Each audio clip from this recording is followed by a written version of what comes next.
Hey guys, just give me a sec. I just got post a stream link on social medias. Um, so that this might take a bit. Um,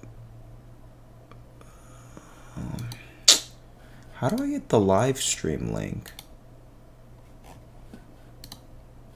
I literally don't know how to get the live stream link.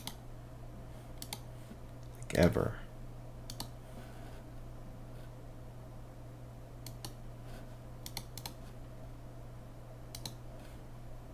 How do I get the live stream?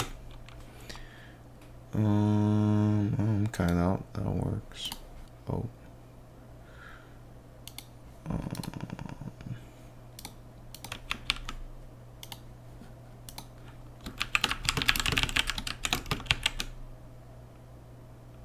Post that. Sup beast. Hold on guys, just give me a sec. Just want to post this on Twitter real quick.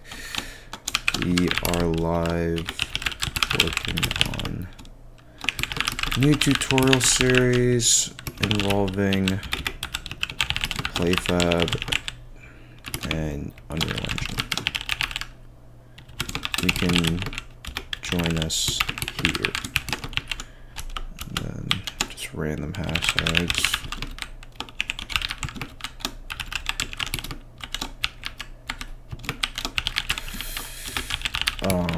Game dev hashtag multiplayer. We'll go with it.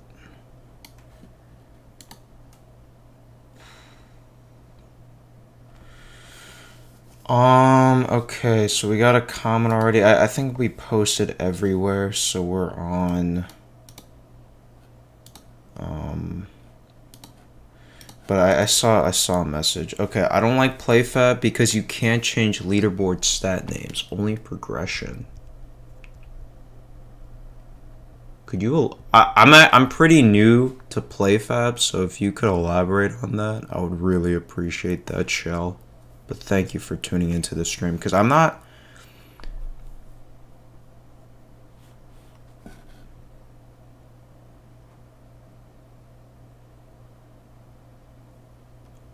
So Shell, good question.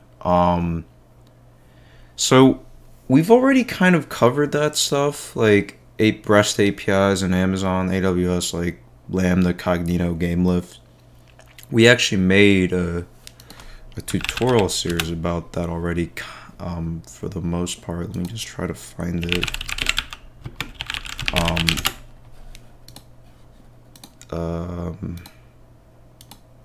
So like I'm trying to get the actual playlist. Dude, I swear YouTube is so hard to navigate sometimes. So like we already have like we kind of go over this stuff already. I'm just like worried sometimes because I feel like I'm showing like private info, but by the way, we're not completely moving off of GameLift. It's just oh, thank you, Shell. Really appreciate it. Get ready, boys, with a 12-hour stream. It's very true. No, it's just that, like, I kind of just want to give people a good, like, small layer foundation. And then from there, hopefully they can build on top of that and do, like, their own custom, more complicated implementations. I just want to like my stream, so I'm just gonna click the like button. All right, now we can move on. Yes, beast milk. Okay, I think we're good to start, kind of. One thing I want to address before I actually go into PlayFab, so I do want to add something, a mental note to myself of what to do for the game of tutorials in the future. So like in the repository for the tutorial project, I just have like a branch of like things I want to, consider, like making this project a little more interesting. I think one thing I want to do is like handle like multiple player sessions well, I kind of already do that. I mean, what I mean by that is like user sessions, not like game live player sessions, but like when someone logs in, like when a client logs in, how do we handle if that same user, that same client, gets logged into again? I guess the better term I should use is like a cognito account. Like if someone logs into the same account more than once, like how should I handle that?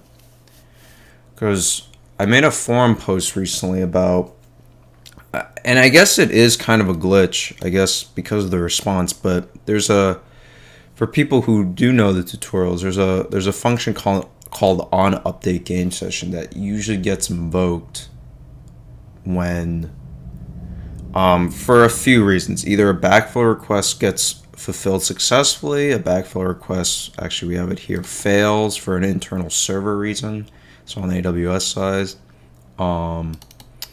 backfill request times out, or a backfill request canceled. And for some reason, there's one edge case where a backfill request doesn't get, where a backfill request does get canceled, and this method, this on update game session handler function, doesn't get invoked by GameLift, and that's when there's multiple matchmaking requests containing the same player ID. So like let's say you have a player, he's involved in a backfill request, but then that player leaves the game and then starts a new matchmaking request, and the backfill request gets canceled. Problem is the on update game session function doesn't get invoked, so you don't know like whatever happened to that backfill request. So according to a response on this forum post, it does seem to be a glitch, and I actually do two of these things to work around that, but he mentioned one idea that I didn't even think about. Don't allow players to submit start matchmaking requests while they are in a game.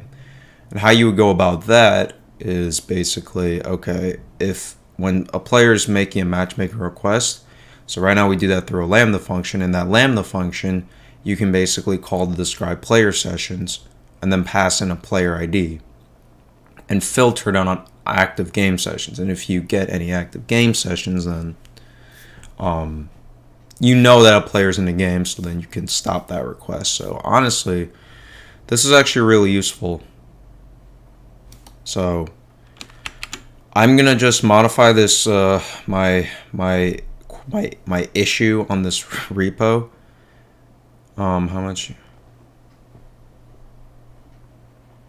Okay, Crazy Beast game engine. That's really cool. Crazy people, how much you need to finish Fortnite clone with no errors? I know I'm really bad with timings. Again, like this isn't my full-time thing, so like I'm trying to like work as much as I can, but I want to say like try to give me at least a month. I know that's really bad, but and that honestly might not even be accurate. It might even end up being 2 months, just because like I have to not only redo a lot of game mechanics, but we have to test out multiplayer again, and as a lot of people know, especially Beast and the OGs watching, multiplayer testing takes a while. Breaking news, what's your error? I can try to help you, but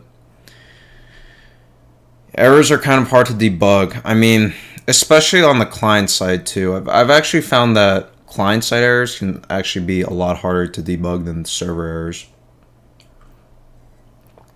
And by the way, guys, for people watching, we will get to PlayFab stuff. Don't worry, I'm just talking some stuff right now about GameLift. But yeah, breaking news. What's the error? Kind of blind right now, you know. But yeah, that's why, because of these client side issues, I'm moved towards serverless, like, you know, project structure in the sense of using AWS Lambda and API Gateway. Thank you, Crazy. I appreciate it, man. I know I hate saying that to people because I know people are really interested in it, but it's tough, you know, because you don't know an answer sometimes. All right, make a custom. So I'm just gonna say handle multiple clients. Beast, I'm thirsty and I'm also kind of hungry. Handle multiple clients logging into the same account at the same time. Do we prevent this from happening and deal with this just in case? This forum post has a good suggestion, which is check in the start matchmaking lambda function whether or not a player ID has any active game sessions associated with it. If so, then we know the account the player is already in a game and shouldn't be able to make any matchmaking requests. Alright, sorry, almost done, guys. Sorry about that. And then we'll just hyperlink this because okay. I mean, that is like a good thing. I just didn't think of that, to be honest.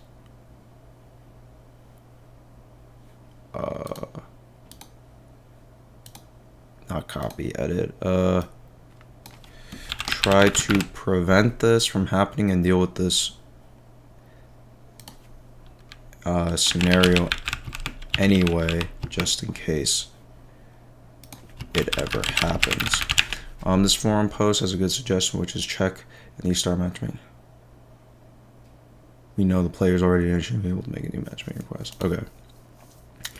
But yeah, that's why I moved away from the client SDK towards AWS Lambda, because one, I mean, that's what AWS literally recommends,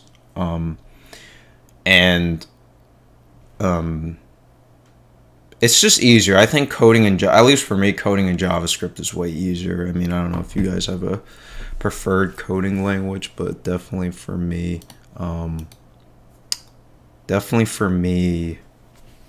JavaScript, Java is what I started out with, so I definitely prefer those programming languages. Okay, PlayFab. So this is a new tutorial series. Not completely done with game loop stuff. Just hopefully we're done with game loop stuff for this live stream. So I do want to get into PlayFab. So what is PlayFab? I'm gonna be honest. I'm not even sure. I don't even think we have a PlayFab account. Or a Microsoft Azure account. I guess first I should look up what is Microsoft Azure. I mean, I know that. Shell, for the most part, yes. I decided for that tutorial, I decided to use AWS REST APIs for everything. For the client service. So I don't use a client SDK anymore in the Unreal Engine project directly. Pip didn't respond. Beast, Pip's a bit busy guy, okay? You know, he doesn't have to respond to everything. But Pip's awesome though. I mean, alright, let's look at Microsoft Azure again. Not really for me, but maybe just for you guys. Let's get like a proper description of what Azure is. Code, collaborate, and ship securely from anywhere and meant with purpose. I feel like, I don't know. See, I'm a weird guy. I feel like when I go to these sites, I just want to know like exactly what it is. I'm not for like the fancy embellished descriptions. No background music. Beast, we don't need background music. Also, I'm too afraid to get copyright strike. Start building with an Azure free account and get 12 months of okay, so we got a free tier. It's like AWS. It's 1 month. More than 25 always free services. Wonder what that is. $200 credit to explore Azure for 30 days. That's really nice.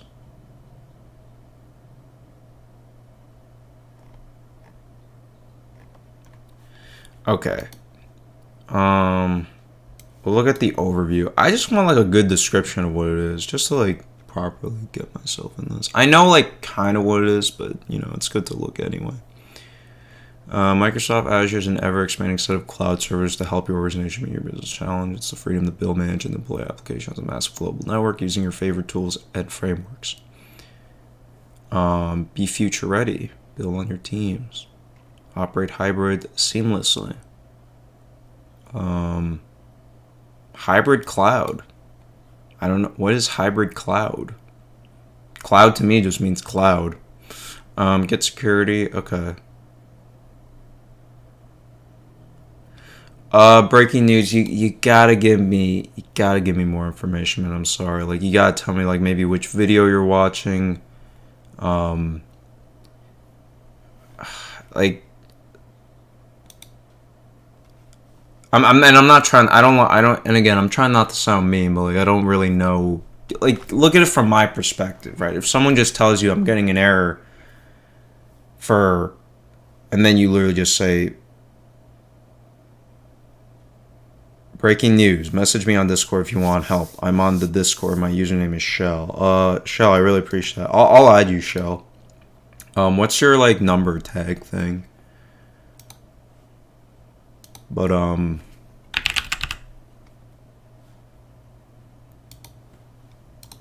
yeah, breaking news. You gotta give me more info, man. I'm like it's just really vague for me. You know, I don't even know which tutorial you're following. I don't even know if you are following the tutorial, like if it's just your own project. You know what I mean? So, you can post the picture in Discord. Feel free to use the UE4 help, the Game Left help channels. Feel free to use Shell number 9815. Thank you, Shell. Really appreciate it. All right, I sent you. Oh, didn't work. Is Discord case sensitive? It is. Wow. Okay. I didn't know that. All right. Yeah. Okay. Security. Okay. It's solutions that do work for you. Okay. I believe it. Okay. Popular questions. Yes, Beast. Is Azure secure? Yes. Wow, this is a popular question. How can Azure help if I outsource my IT?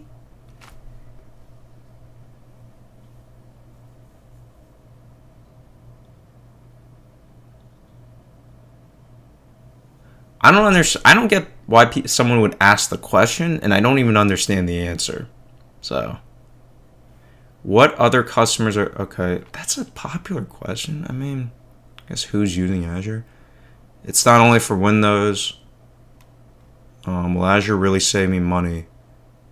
Okay, so it's like AWS, pay what you use, such as the Azure Hybrid benefit. What is Azure Hybrid? What is... I'm just curious. Also, for people who are new to these kinds of streams, it's not formal. I'm not giving the tutorial right now. I'm just doing the research. Because I know nothing about Azure, if I'm going to be honest. Just like when we started GameLab, I'm going to be honest, I barely knew anything about AWS.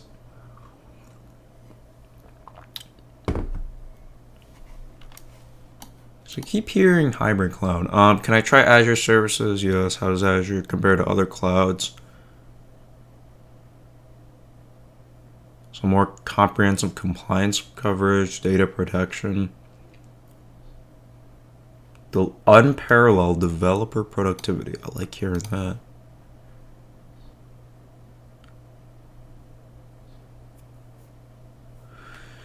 Thank you for clarifying that for me, Shell. As you can see, I'm not very senior myself, so that's actually very good insight. Will Azure work for my industry? I would hope yes. Okay, I just want to get it's good to get a description.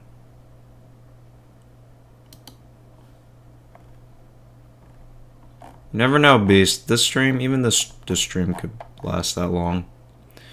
Alright, that's a good overview. Again, I just want... Oh, wait. Hybrid cloud. Okay. Hybrid cloud is computing environment. Okay. When computing and processing demand fluctuates, hybrid cloud computing gives businesses the ability to seamlessly scale their on-premises infrastructure up to the public cloud to handle any overflow without giving third-party data centers access to the entirety of their data. Oh, okay. I understand what public-private cloud. Okay. Okay, I understand. I mean, and maybe I'm not very well versed in this, but can you really say that there's actually a quote-unquote private cloud? Like, if Azure is offering you company cloud services, I get you can implement stuff like a company firewall, but what's stopping Azure from having access to what you're doing on the cloud? I don't know. Again, these are questions I just asked because I don't know much about Microsoft Azure. Massive capital expenditures to handle short-term spikes in demand, as well as when the business needs to free up local resources for more sensitive data or applications. I do get this. I get that. I guess maybe I'm getting too riled up over the word private. Because when I think private, I mean like securely private. But I get that. Companies will pay only for resources they temporarily use instead of having to purchase, program, and maintain additional resources and equipment that could remain idle over long periods of time. Hybrid cloud computing is the best of all possible worlds platform, delivering all the benefits of cloud computing with the lowest possible risk of data exposure. Okay, I understand. Okay, I have a better understanding of private cloud now. It really doesn't mean that much. I mean, I work at a company that uses. Yes, Philip. It's just we're gonna use these streams to research. Oh, okay. Breaking news. So,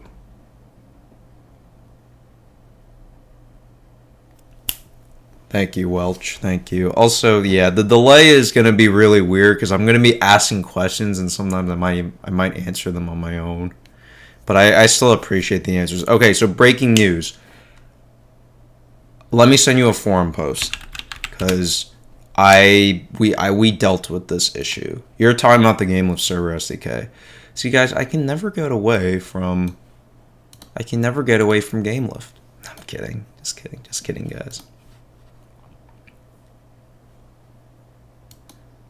Hold on. I got you though. So yeah, there's some, just really quickly, so there's like some issues. So if you're using, well, actually, iPlugin Manager. Let me send you this, breaking news.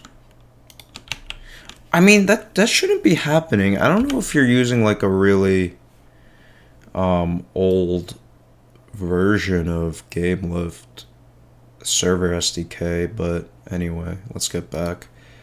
Thank you, Philip. I really appreciate that. Hopefully, I guess I just want to warn you, maybe these streams tend to be long. I may take like unnecessary extra time to do stuff, so I apologize if I may not be that fast. But yeah, Welch, that's a great example. VMware and OpenStack. No, I get private cloud now. My company uses it. I should have known that. UE4 4.25.1. Why is that happening then? Okay, so I'm done with that. Just why not? We'll take a look. All right. Not really interested in that. I like their website though. Prettier to look at than a lot of websites. Okay, let's just go to PlayFab now. Alright, we know what Azure is. It's just cloud services. We got that. Okay. Online services powering some of today's biggest games. So this is a GameStack product. Okay. Okay, so let me get this clear. So PlayFab isn't the actual hosting. It seems to me that oh wait, no, is it? Thank you, Philip. I really appreciate that. Wait, so is PlayFab just an OSS, like an online subsystem, or does it include the hosting? I'm assuming it does, because I mean it's running on Azure. Yeah, it's both. But this is promising. I like how. But so does PlayFab include all this stuff? Because when I was looking at Google game servers, I remember it was something like this. Like it had all these services, but they were actually like other services. Kind of like AWS, sort of like, you know, like with player data. It's like Philip, I believe you're correct. They host on Azure virtual machines. I believe you're right. And you probably are right. PlayFab also includes hosting. All right, perfect. Yeah, because I remember, like, Google Game Servers, like, I remember I went to their page, like, a while ago. They said, like, oh, we have all these services, but it's, like, other stuff. Like, it's not in PlayFab. So I'm wondering, like, if PlayFab is actually, like, this stuff. Ooh, okay. So, okay, I get what you're saying, Shell. Okay. Okay, that's different then. That's different from GameLift then. That's definitely different than GameLift. Okay. Thank you guys. Thank you, Shell and Philip. Oh my god, you guys are amazing. Okay, so let's look I'm gonna make I'm gonna make an account off screen. Just give me 1 second.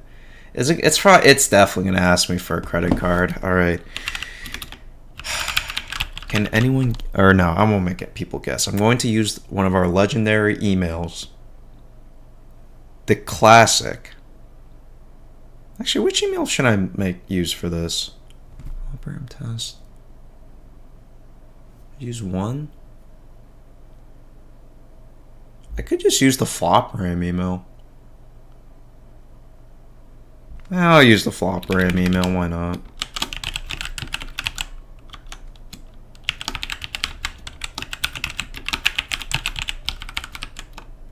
Actually, no, we'll use a test email. I'll use flopram test 2, cause I don't want to risk that. Okay, we'll use flopram test 2 for this one. Hopefully they don't complain about that. PlayFab is more like GameSparks. Okay, that gives me a better idea. Oh, I do like that, Philip. I definitely do like that. I do like that. Yeah, let's use flopram test 2, and then I'll make the tutorial on flopram test 1. Yes, I'm like kind of OCD sometimes. I apologize. Oh, you can sign in with Microsoft? I don't know. I'm just making a PlayFab account. So is this separate from Azure? That's weird. Let me confirm my account. I'm doing this off screen. That's why it looks weird right now.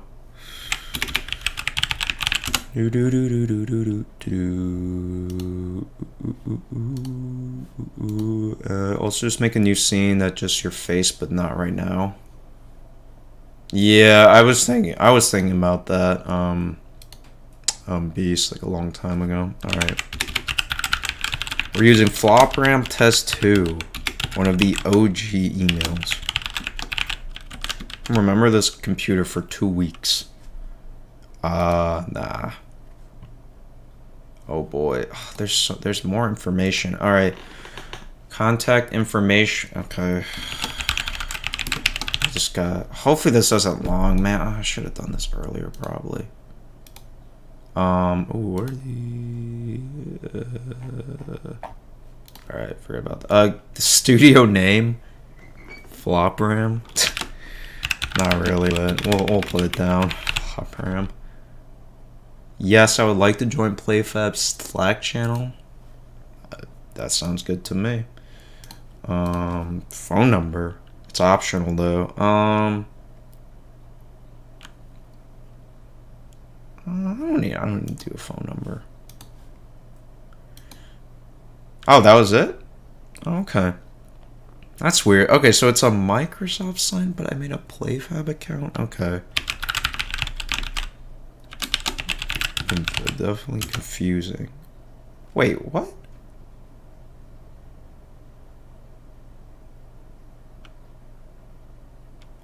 Okay, so I need both. I need a PlayFab account and a Microsoft account. Okay.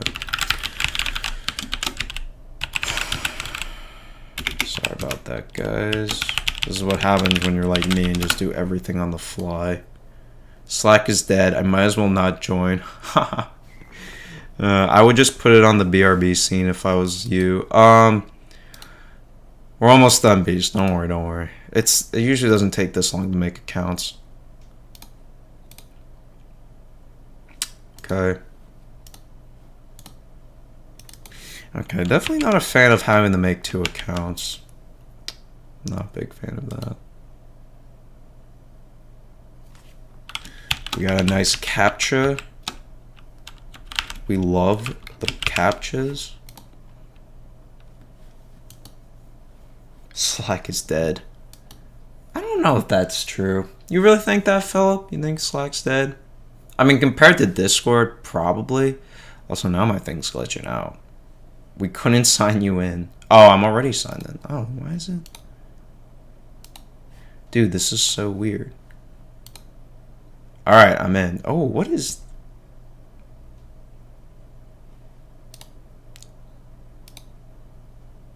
Alright, that was weird. That was really weird. I can't show you guys. I should have shown you. There was like some weird error. I don't know. When I logged in, like some OpenID connect related error. Okay.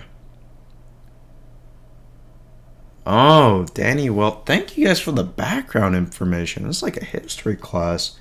Man, these big companies are acquiring everything. Oh, the PlayFab Slack. I see that. Okay. Let's look at PlayFab. Do we have documentation? Got some videos. Got a lot of videos on this. Documentation. What is this? PlayFab community. They literally moved to some Discord with other BAS services. I could see that. Oh wow, this forum's popping. So we got multiplayer. What is this? What's different? Oh, so probably just this one. Yeah, okay. You're going to be the next guy drinks milk meme? What do you mean, Beast? What meme? I do like milk, and I'm also a little hungry, that's why milk is needed. Okay, let's just look at some docs. This might be a little boring for some of you guys, so I apologize in advance. Okay, PlayFab is a complete... Tell me more, Philip. Nice video series. PlayFab is complete back... Oh, I know who you're talking about. Yeah, I'm subscribed to that guy. That guy's dope. I will watch that later, but the reason why I don't want to watch it yet is because I feel like I am in his Discord, and I probably have him muted because... Oh, actually, no. His Discord is actually one of the few I don't have muted. But I will watch it eventually off screen, but I kind of want to just go through, like, their docs. Because I feel like... And maybe this is not a good way to view things, but I feel like for a service, like, anyone should be able to read the documentation and be able to spin up a product using their service. Just my opinion. Let's see if we can actually do that, though, because I'm very skeptical. All right. Live games with managed game services, real-time analytics, and live ops booster. Can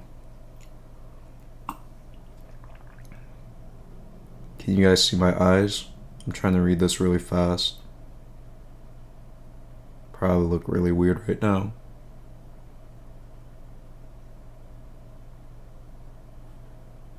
Okay.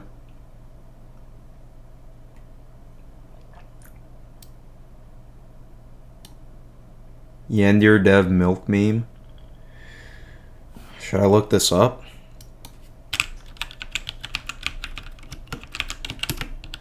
Should we look up this meme for Beast? What is this? I've never seen this before, Beast. But I'm intrigued. Thank you for memeing me. That's good, Philip. I do like that. Okay, so their main points are scaling, good, low latency, high reliability, authentication, leaderboards, and commerce services. We do like that. We like commerce. You must sign up. Okay, did that. Multiplayer services, player authentication, player data management, matchmaking. Okay. Dedicate servers. 24/7 monitoring and DDoS protection. A lot of overlap with Game Lift already. Global reach with Microsoft Azure, control costs. Chat. Okay. Leaderboards and statistics. Okay, so PlayFab seems to encapsulate all of this stuff. Interesting you mentioned that, Mr. Welch, because that is actually, nope, not Fortnite clone to-dos. Yeah, we're definitely, that's going to be next stream, which will probably be Sunday. It'll be Epic Online Services. I definitely want to look at that, because that, I think, has a lot of promises. A lot of promise, not promises. I can't speak. The ears itchy. Ears itchy, you guys. Okay. Tournaments and leaderboards. Ah, man, it sounds too good to be true. Is this the same as like a getting started guide though? They don't do it properly? Oh no, Philip, I don't like to hear that. Ah, there's so much stuff though. A/B testing? That's really interesting. Monetization, okay. We got that. Automation, okay. Build lightweight logic process when you want server authority without a dedicated server. Oh, okay, okay. Task scheduling. Okay. Yes, Beast, we talked about it. Leo had a lot of paid assets, but we're just gonna ignore them. He didn't respond to me, but all good. Man, it's probably busy, man. Okay. Okay, now we got the SDKs. Okay, we'll look into these later. Okay. Alright, let's move on. Okay, so that's... So Game Manager is next. Alright, Game Manager. Whoa, why can't I... Okay. Game Manager. Interesting game. The PlayFab Developer Portal. Okay. So is that... So this is Game Manager. I'm assuming.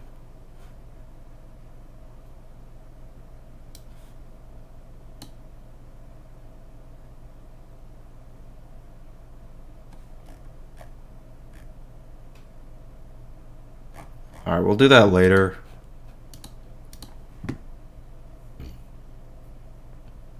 Soda buys. Beast, what is soda buys? Dashboard. Beast and Amex, that they told me they did not use paid assets. Or sorry, Pivotman and Amex. And Beast, I'm assuming you didn't use paid assets because you told me you removed them, so I'm gonna assume that. Okay. My studios and titles. Okay. I mean, that's not gonna be big for me. I'm gonna be one studio and one title.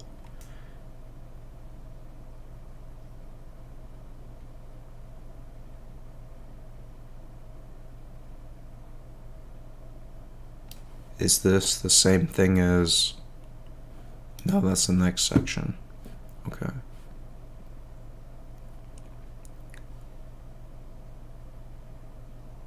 A title overview, build.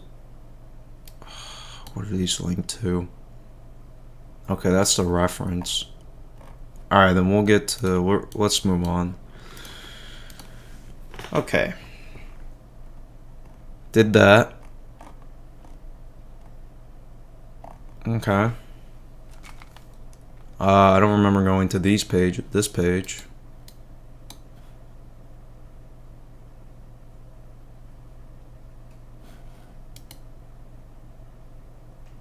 I don't even remember. I think it just automatically made this for me. So I will... Okay. To create a game, you must add a minimum amount to a name for the game. You can also specify details about your titles, such as title, genre, monetization mode, target marketplaces, and player mode. Okay, player mode. Okay, benchmark comparison features, use these to display.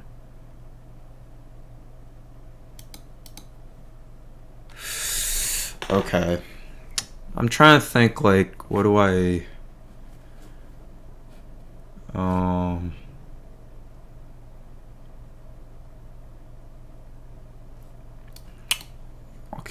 I'll keep the default title. Genre, I mean...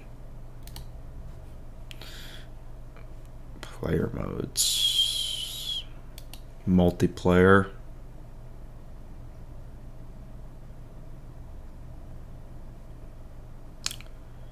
I mean, this can be changed. Ad supported. Maybe in-app purchases. I got a couple ideas of what I could do for this. Target marketplaces. I mean, Steam. That would be kind of interesting. But like, why would you use Steam? That's the thing. And maybe if anyone's still here, like, if you're using PlayFab, why would you use Steam? It just seems like kind of. Does anyone get what I'm saying? Or maybe it's just me? Windows, I guess the Windows Store. I don't know.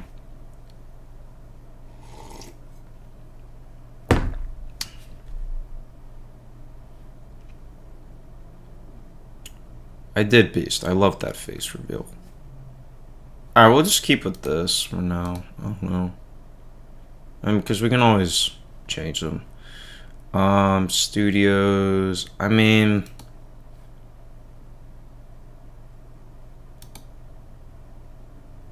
I'm not going to make a new studio.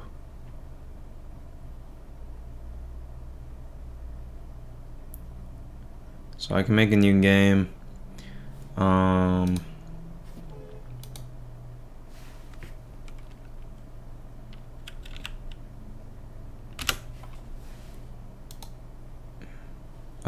Hold on, I'm just checking Discord real quick. So, for testing, I thought, is there an issue for connecting to the dedicated server from Android? Nice, so you managed to get it fixed. Sorry about that, guys. Just respond to someone in Discord. There's a guy named Eamon. He's making an Android game right now with GameLift, I believe, and he was experiencing some issues because there's like an online subsystem conflict, and I didn't know the issue because I've never published a game, an Unreal Engine game, to the Android Play Store before. Users, roles. I'll look at this off screen. Those are. Okay, that's fair. That's a fair answer, Welch. I keep forgetting that Steam is.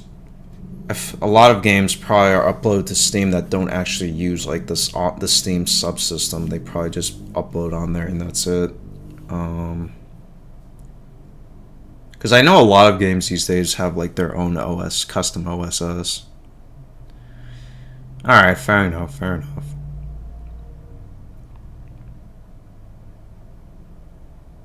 Okay. So, tutorials. Let's do reference. Even if it's an empty title.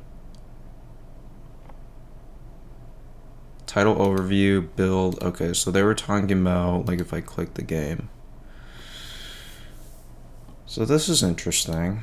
Overview. Game basic statistics, key performance indicators. On the upper right, you will find time period toggle buttons. Ooh, I do like that. I mean, GameLift has that too.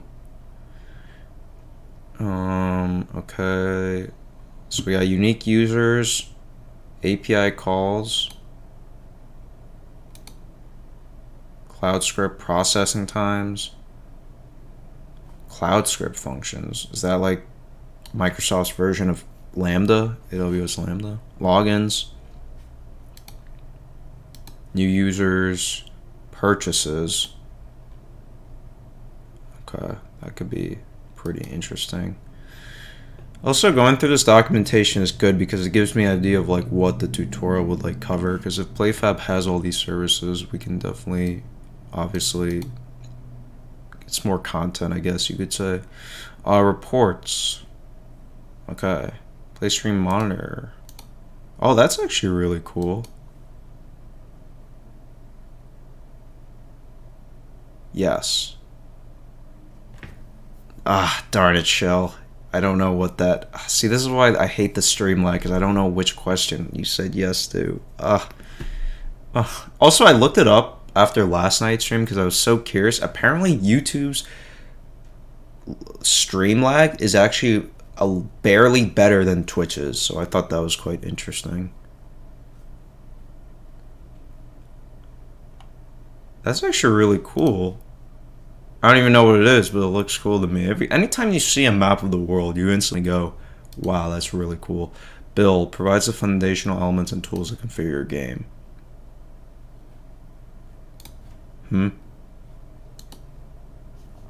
That's it. Players. Oh, okay, I understand.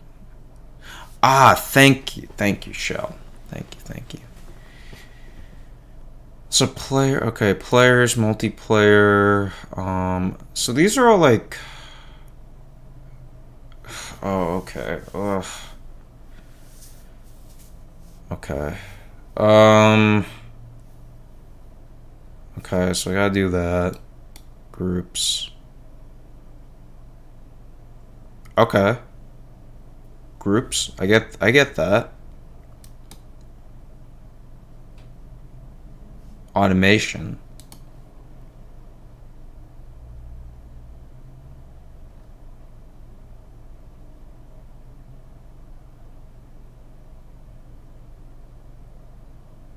Beast, what does that mean? I know you're talking about Fortnite clone, but I don't know what you mean. Statistics. So that was all in here. I don't even have that information, so I won't even look at that right now. Groups, okay. Okay, that's interesting. There's a lot. PlayFab's got a lot. It's a shame that Philip said that they don't do it as well as I think they do. But I believe, you know.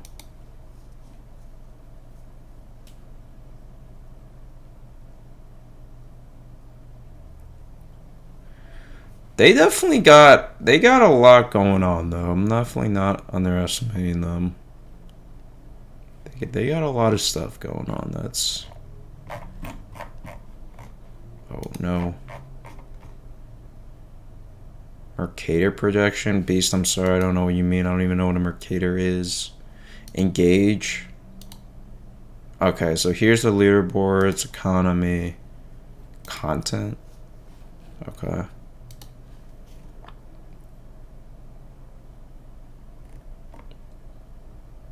Okay. Leaderboards. Content.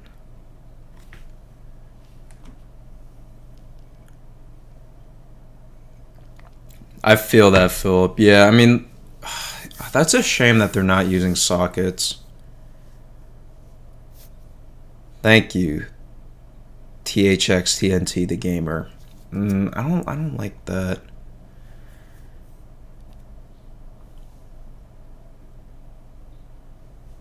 Oh man, Philip.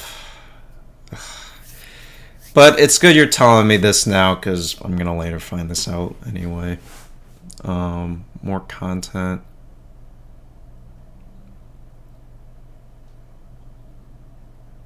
Email templates. Yeah, I mean, thing is, and this is kind of one of my regrets from the game with tutorials, is that I didn't use a WebSocket API for when I was getting, when I was trying to find, like, the latest status of a matchmaking ticket. Ooh. Thank you, Philip. I appreciate it. I will get to it.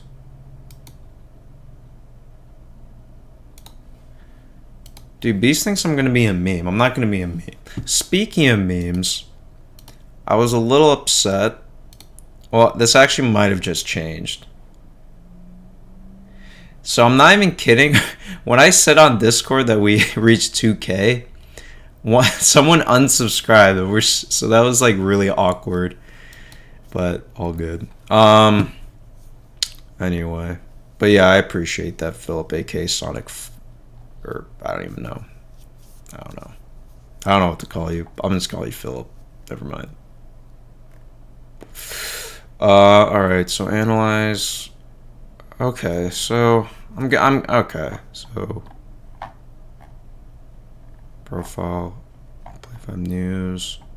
Okay. I think we're good. We're good. Tutorials. Let's just look at this stuff. API feature settings.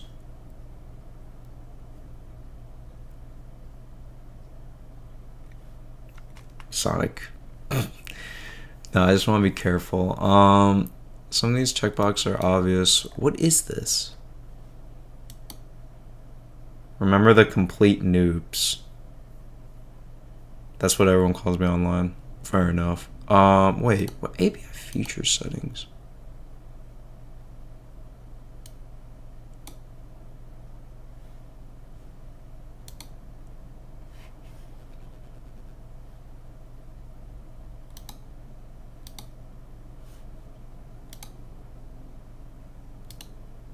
Hold on 1 second. I'm gonna try to find this.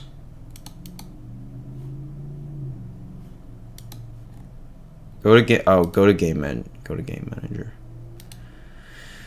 Shell, am I using API Gateway v1 or API Gateway v2? Hold on 1 second. Select settings from the menu. Select API features. I'm in game manager, so I can close out of this.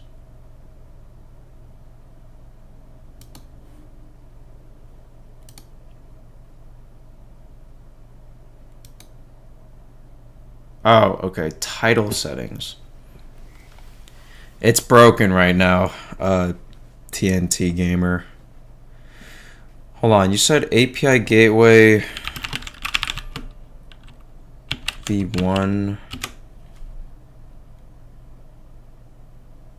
I don't even know, actually. This is a good question.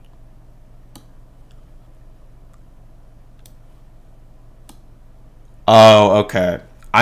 Okay, so Shell. Yeah, this is okay, so I do remember this. This is not the greatest. Oh, okay. Sovereign brand. I am doing research on Microsoft Azure PlayFab. It's basically a service for hosting your game on the cloud. And yeah, I'm just doing research on what PlayFab is, at least in this stream, and we'll see how much progress we make. Danny Welch is correct. I am using API Gateway v1.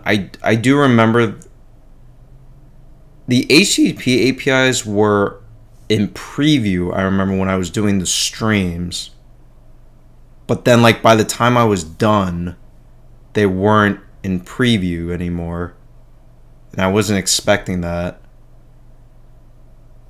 So I just stuck with the REST APIs, which is v1. Let me actually add that. Let me add that. I'm gonna add that to the repository of like to the issue that lists like everything I can do to like improve the project and stuff. I don't like that I'm using a REST API instead of like an HTTP API. And I also want to use WebSocket APIs too. That was like one of my regrets. I really did want to use a website. I just didn't have the time.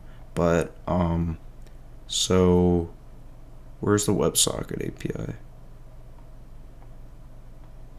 Not in this stream, Beast. Not in this stream.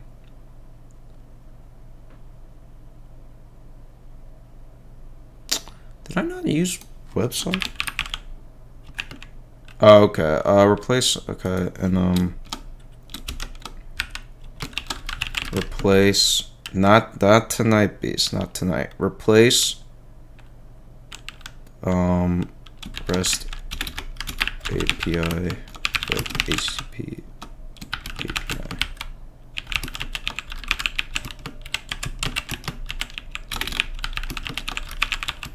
Yeah, that's definitely one of my regrets. Definitely one of my regrets. It's just these things like just change so quickly.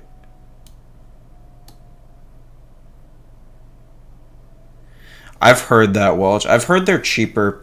The thing is, when I was making the tutorials, though, I was thinking about that, but then I was just like, the free tier for API Gateway it's just so huge. And again, I'm thinking like for people who are just like testing, it wouldn't be that bad, but No, for a production application like a real game with like a lot of traffic, I agree. Like V2 is. Ooh. But yeah, API Gateway V2, HTTP APIs. You're right, Welch, Mr. Welch, Danny Welch. It's cheaper. It definitely is cheaper, and also better performance. Yeah, that's a key point you made as well. And you can also keep everything. I just didn't have time because I don't even know. If you feel adventurous,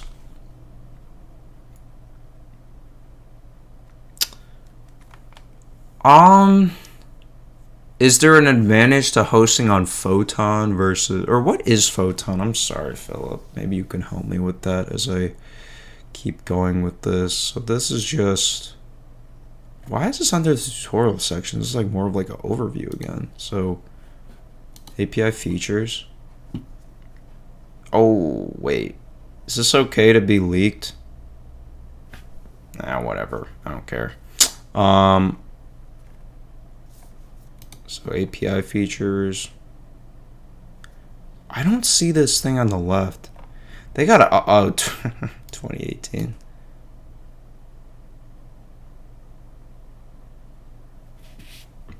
Thank you, Welch. You're making me cry.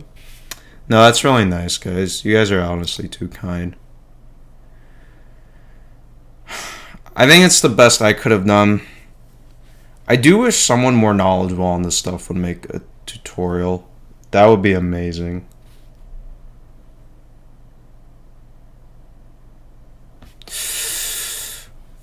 We will research this. I know it's used a lot with Unity. It's an engine?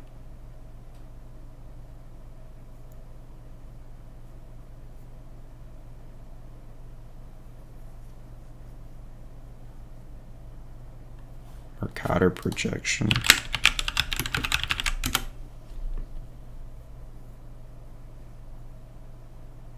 Beast. What is this?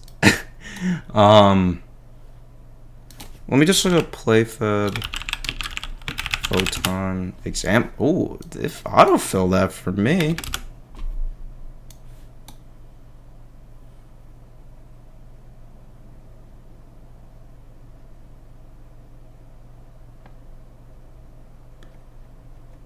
But can you use this with Unreal Engine? I mean, this, it literally says. Let's Google it. Photon Unreal Engine. That's because I Google Photon Unity. Shell, it's an architecture. Okay. Oh, okay. You can use it.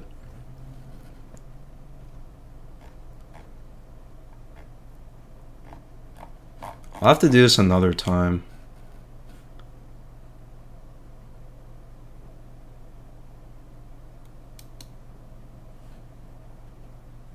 Okay. SAS. I know what SAS is.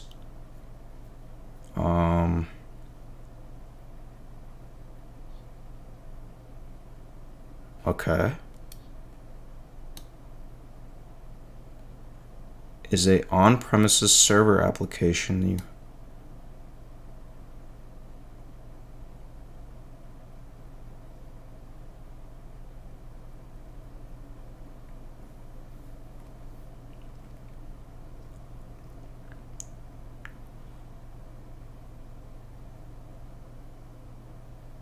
Okay. I already like Photon Cloud just from the first answer. The server administration.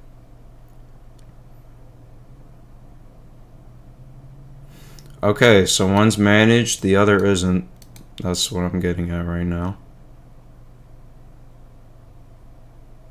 Okay.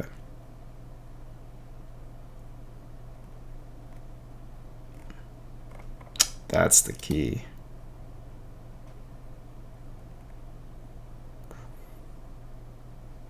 Bro, this website. Beast.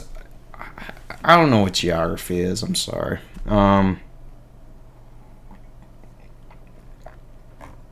Philip, I remember. I think you sent me something about this on Discord once, and I asked you what it was. Okay, enough about pricing. Do they have kind of just like a real-time intro? Okay, that's good. Oh no, this is an. Oh wait, is this another? No, this is another product.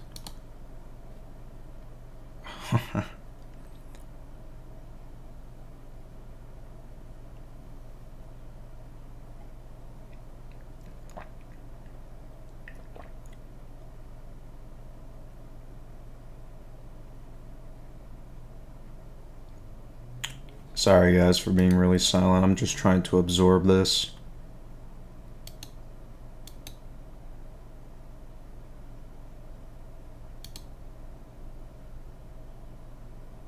I don't understand what I'm looking at.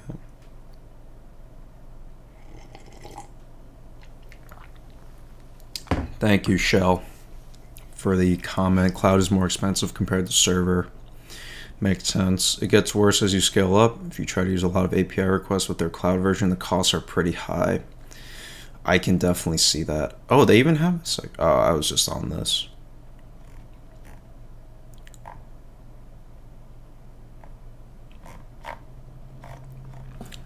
Okay.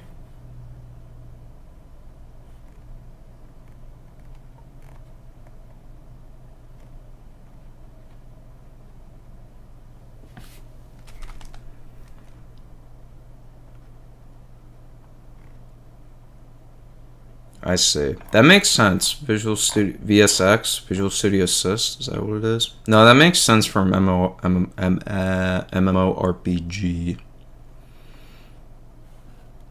No back.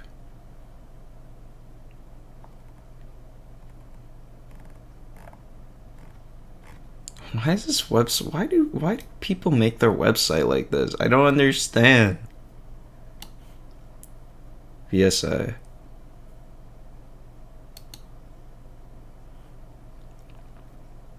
Okay, I kind of under. Okay, so this is like PlayFab and GameLib. It's very similar, actually. It's actually more bare bones than them, actually. You actually have more control. I don't know if I like that or not.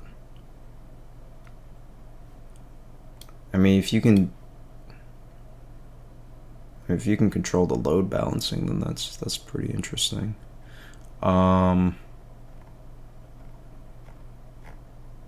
And they have matchmaking.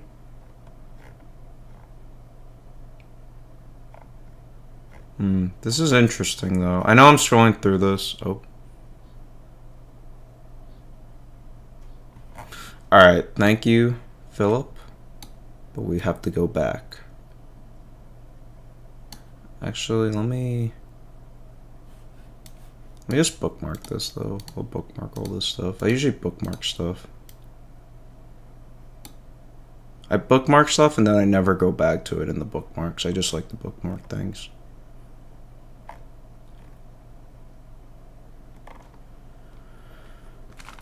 Okay, that's an old one. Alright, let's go back to where we were. Sorry about that. A little sidetrack, but that was interesting. See, I like when they click on API features. Okay, it's just an old article. Okay, so this isn't really a tutorial. This is literally just explaining what's on this page.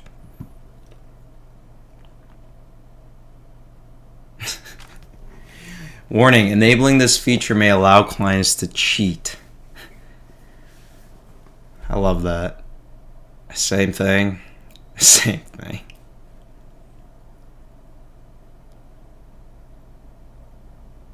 Disable client API access. I guess this is like kind of like a failsafe. It's like if your game's like getting quote unquote attacked. That's actually a very I actually kind of like that option. I don't know why. Postman, let's go. See that picture. Hack clients can cause some serious problems for games. Ah, see, it's not just GameLift that prioritize the fact that, or the possibility that your game can get hacked, but PlayFab does as well. I will admit, I do like that about PlayFab so far, is that they kind of force you to go the API route. Because with GameLift, you still have that option to not use an API. Like, you don't have to use a client service. Even though they recommend that, you don't have to use one. That I don't like, because then it leads to like multiple interpretations that may not align with what AWS is trying to say. But I get why they do that, because they're trying to give people the option to get like to develop faster. Because I mean, maybe you literally, like, for the guy who just wants to set up a game session with like his friend, and that's it. Like, you don't need APIs for that. Like, that's extreme. So I do like that. I do like that. It seems like PlayFab forces you to use APIs. What option are they talking? Okay, require JSON for custom data values.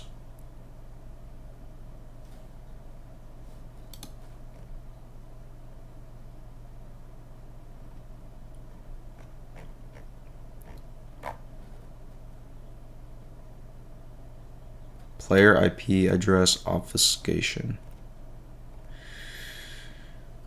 Beast, we'll see if I get Rider. And also, Shell. Let's see. Should I give the honest, brutal answer, or should I give a vague politician answer? I'm kidding. My opinion is, I think it would be pretty expensive, if I'm going to be honest. Because one, you got to get the higher instance types. That's one. So that's already going to bring up your cost. And it's not even just like GameLift too. Like, when you make an MMORPG, and this, again, all my opinion, I'm not even an expert on like game development, so I'm like really bad. But like the amount of traffic, because I know GameLift also, like, you get charged. Actually, we can take a. You get charged not just for like running the server, but you get charged for something else. Let me just try to. What do you get charged? Oh, okay, yeah. So you also get charged for hosting the server, or running the EC2 instance. That's one. So that will go up, because you're probably gonna have to use a higher rated instance type. You can't just use the free tier. Then you're gonna have charges for this data transfer out from Amazon GameLift instances to internet. So for MMORPGs, what I think of is a lot of players, big map, a lot of replication going on. This is gonna go up for you. And that's why I also had in the Discord on my to-do list why I wanted to look at Spatial OS, because it seems like Spatial OS is more optimized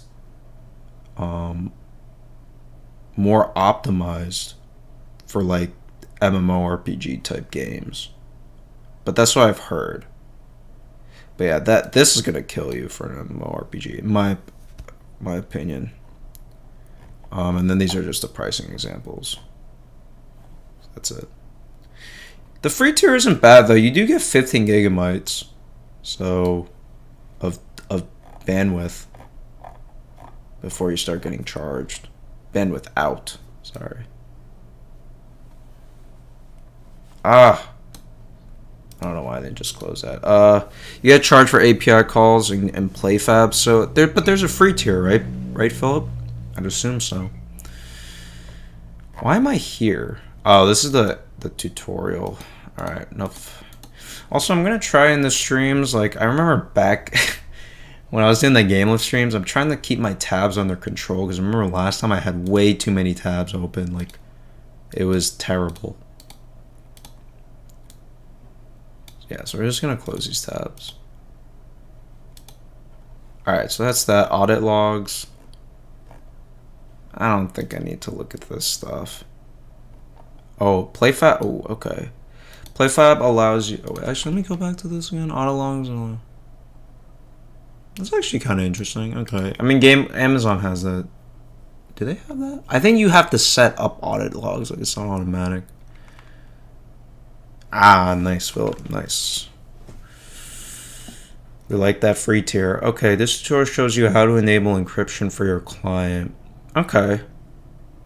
That's good. Because I know with GameLift, there's no automatic encryption. Like, they recommend you do it, but you got handle it on your own. And in that tutorial, we didn't do it. But I always made, like, comments throughout the tutorials, like, you should look into encryption.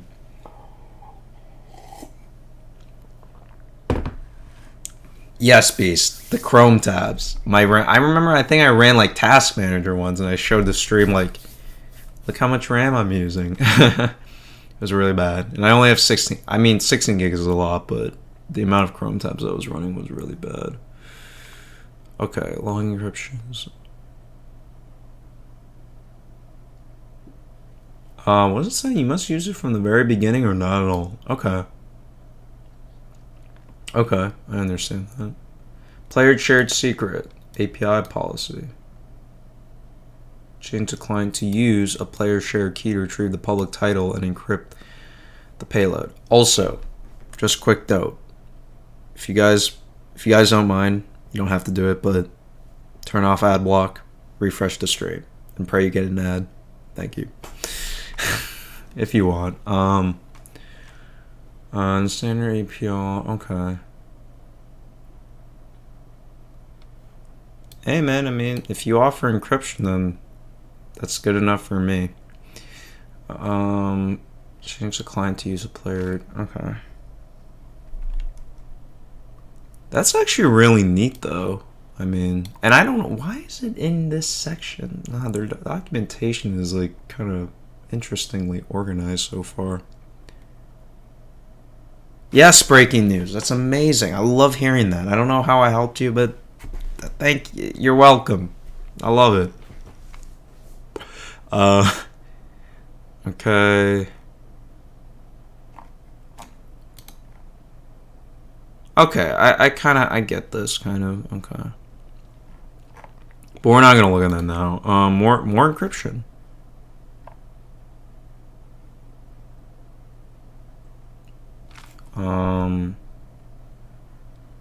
Okay, public key. Okay, so they got the handshake model going on. Thing is, GameLift also has, like, not exactly the same model, but they do have, like, some kind of encryption thing, but I just didn't have time to go over it. And I don't know if I'll be able to go over all this stuff either, to be honest, but I'm trying to piece together what I could do on a tutorial. Yes, Beast, I love it. I love it when you get ads.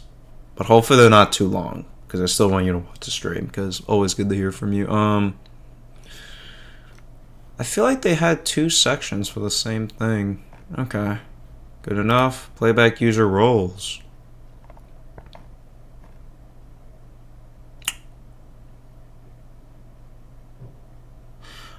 Is this just for... Okay, no. So this is like if I invite, like, someone, like one of the stream viewers to, like, work on the same game as me. Okay. This isn't like client users. This is like developer users.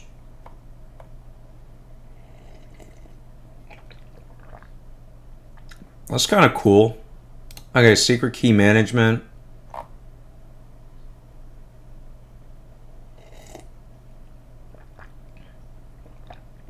Never include your... See?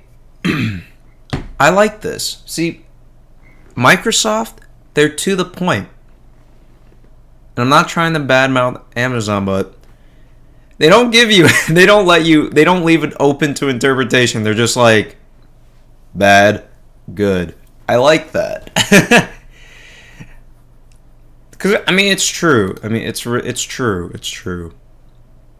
Like, you shouldn't do that. Like, and that's why I had to redo my first set of GameLift tutorials, because that's what I did. I embedded root account credentials into a game that's packaged and, you know, could be, and I was encouraging others to, you know, distribute them. Well, I wasn't, like, directly doing it because I didn't really know, like, if it was safe, but I was indirectly encouraging.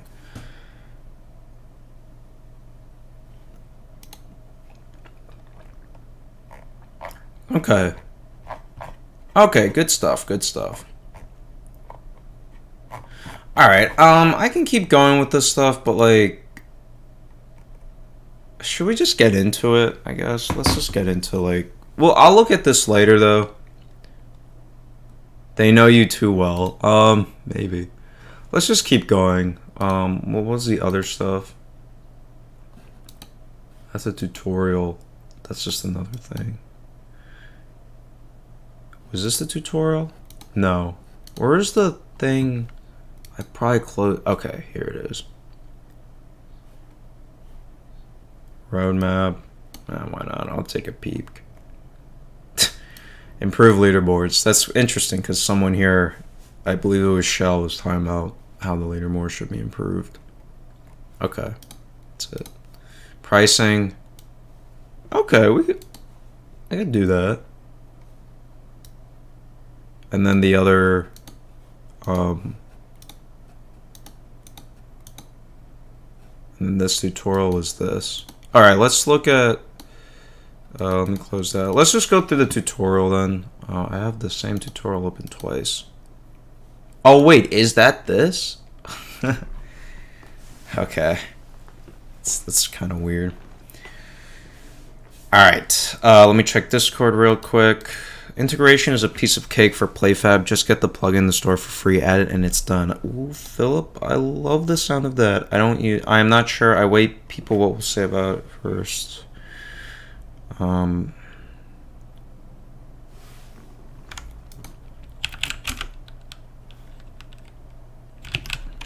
Sorry I couldn't help you.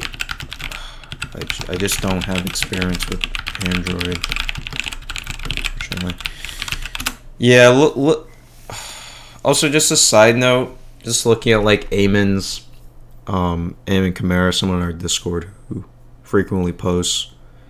Looking at his posts, and I was looking at some videos. I probably won't do a part in the GameLift tutorial series on an Android client, just because it seems not as easy as I thought. And it's looking like if I do go through with it, like I might encounter issues, or if I don't do stuff like if I leave stuff out, like not uploading it to the Play Store, then other people are gonna upload to the Play Store. I'm like, hey, why is this wrong? And I'm not gonna know why. So I think I might forego the Android client. I'm not too sure, because apparently apparently in Unreal Engine 4.25, packaging an Android game in Unreal Engine is different than how you would do it in Unreal Engine 4.24, and the whole series is in 4.24, even though it can be done in 4.25, but there's just like these weird things. But all right, let's just look at the tutorial, and then we'll make a new project and we'll get the plugin. Okay.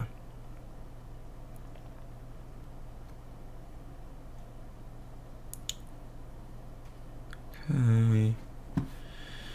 Yes, I have a title. I don't need this again. So my title... No. Wait. Plus $25? Oh, for Google Play? Yeah, but it's a one-time fee, though. It's not like Apple. Apple, you constantly get hounded. Wait, actually, I don't know where my title ID is. Oh, this is my title ID. Okay, man, they gotta update this.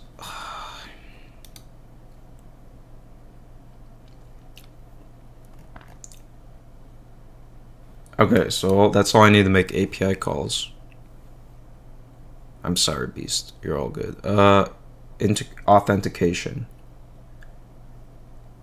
See, I like that because one thing I will admit about PlayFab, that good first impression, a lot of the stuff, the functionality that should be in the game is all comprised in one service, PlayFab. With GameLift, I felt like a lot of confusion stemmed from the fact that, like, if you wanted to do other things that were important for multiplayer game development, like authenticating users, you had to go to like Cognito. It wasn't part of GameLift, and it wasn't like clearly noted in their documentation. So good first impressions. I like this so far. I'm never gonna badmouth anyone though, so I mean, I'm also biased in that sense. Like, there could be a cloud multiplayer hosting service out there. It'd be terrible, but I'd still compliment it. So Let's keep that in mind.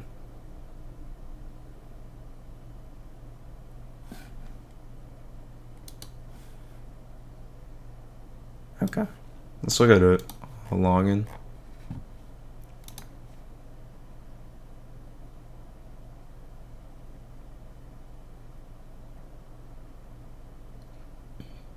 Best practice.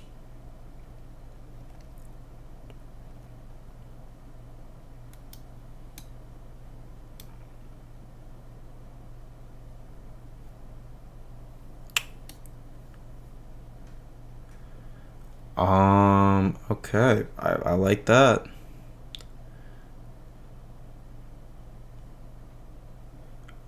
Anonymous login?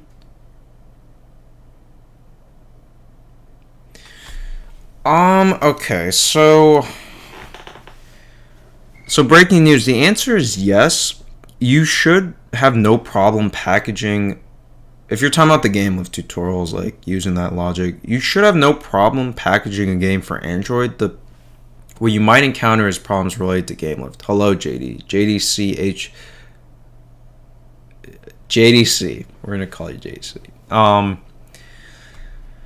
For example, like we use the HTTP library that's native to Unreal Engine, so like it's not gonna give you any portability issues. But all right. So anonymous login.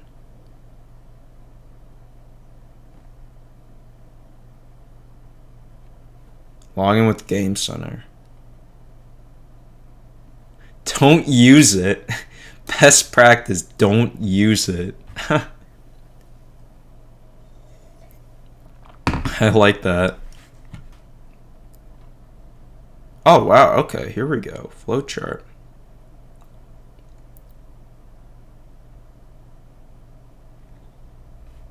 Use the appropriate anonymous login paired with one or more options for account recovery. I could see that.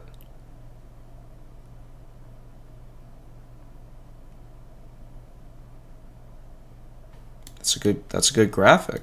Ooh, I like that graphic. Okay, so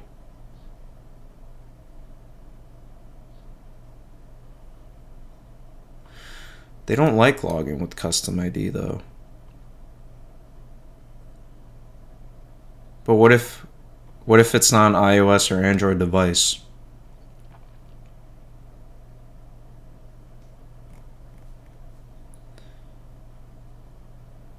Okay, simplest options are okay. Okay, so one of these two. Okay.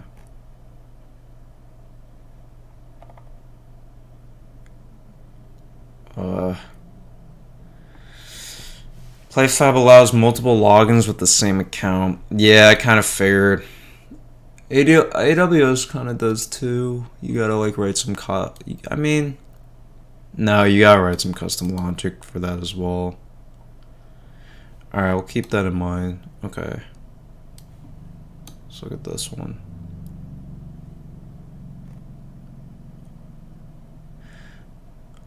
This might be good for later. Maybe a Google account. Phaser.io. Wow, I was not expecting that. Phaser.io, that's, I believe, a JavaScript game engine. Very surprised to see that here. I used it once a long time ago. It was for like a hackathon. It was really fun. I really liked it. Just wasn't expecting to see it here. I could Windows. No one has Windows. Twitch. Okay.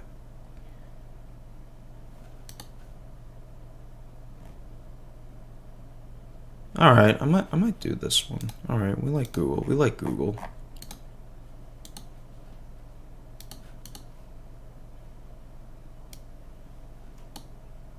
Account linking. It's the same thing. Oh, recoverable login. Okay, that could be. If used or. I guess I could use PlayFab for this one.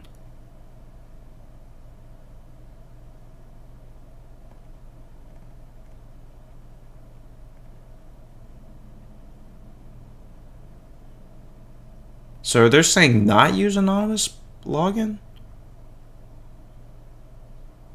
Oh no, they're saying your game should use an anonymous login for creating a new account and linking new devices to an existing account. Okay, I think I understand that.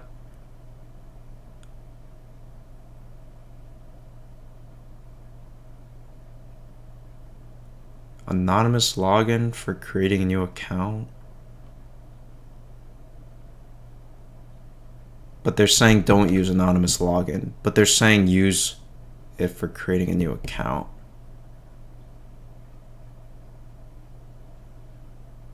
I get that you should have a backup way to log into your account.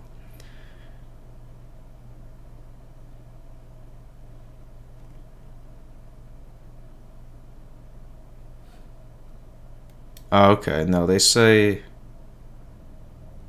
use an appropriate anonymous login. What is an anonymous login?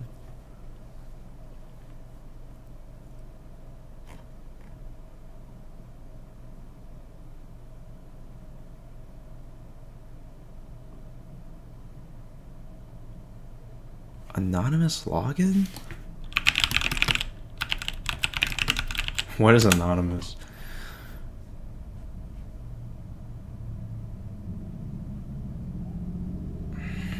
Thanks for tuning in, Beast. I'll see you later. Sunday stream will be a lot earlier, so that'll be good for you, Beast. Like I'm thinking like 8 or 9 a.m. Not even kidding. So I'll see you then. And that stream will look at Epic Online Services.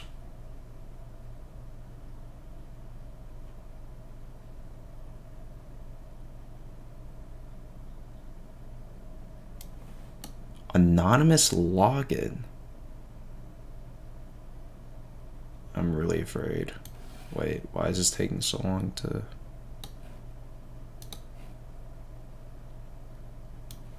Okay. I get worried sometimes when websites take way too long to load. Wait, Beast, you want to play a game of Type Racer before you go? You probably left, but if you didn't, I'll play, because you wanted to play a game, so I promised you that.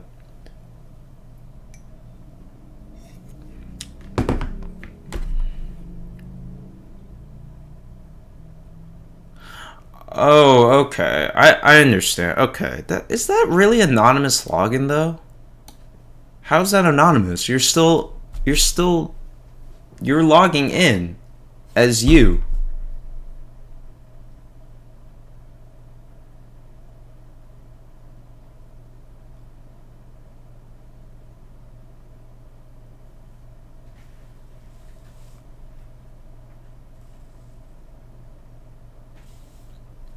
Okay, I understand. Wait, Beast, is that yes to Type Racer?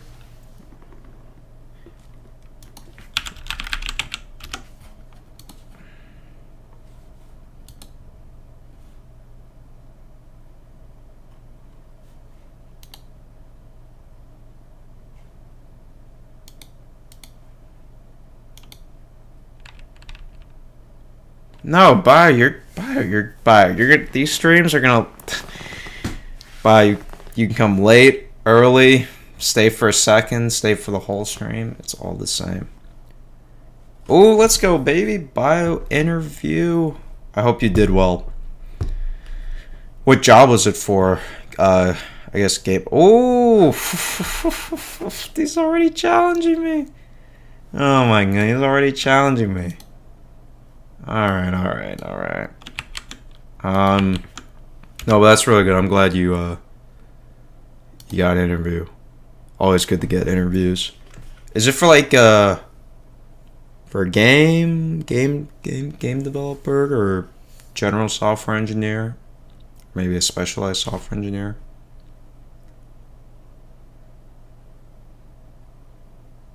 Wait, it said you left. I'll just join it. I'll just wait for someone. I think, okay, Beast left. Beast is going to be really upset when he watches the stream back, because I promised him earlier that I would do a type racer with him, and then I did it.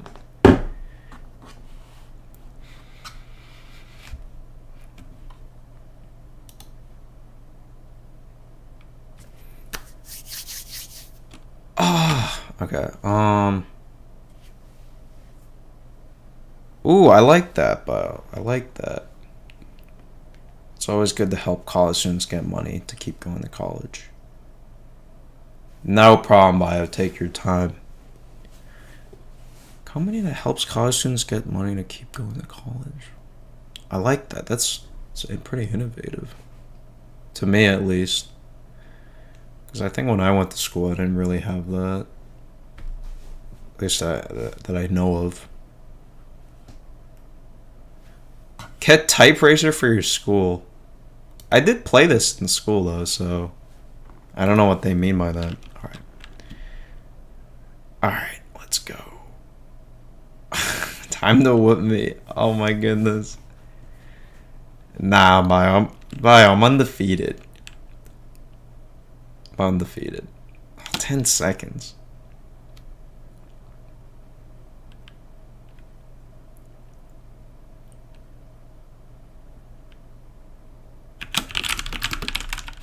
Oh no.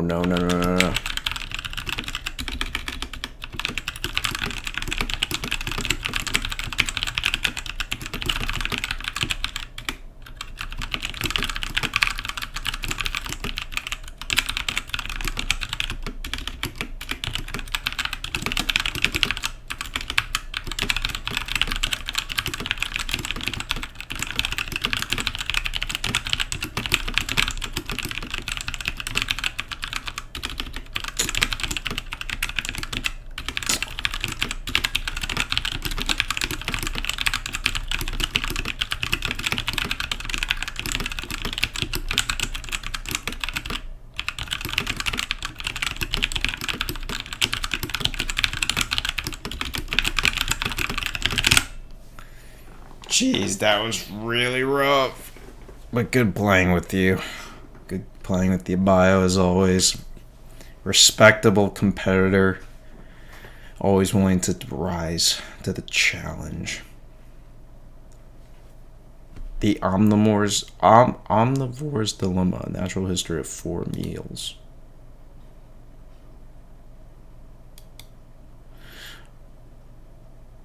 Not bad. 64 is not a bad time.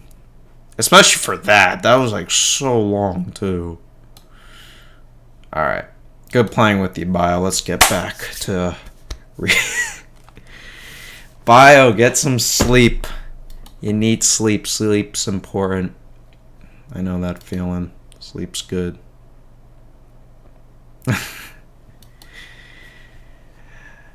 You're right, Bio. I'm low on milk. I gotta refill soon. Alright, let me think here. So I was looking at so account linking. No, that's definitely good.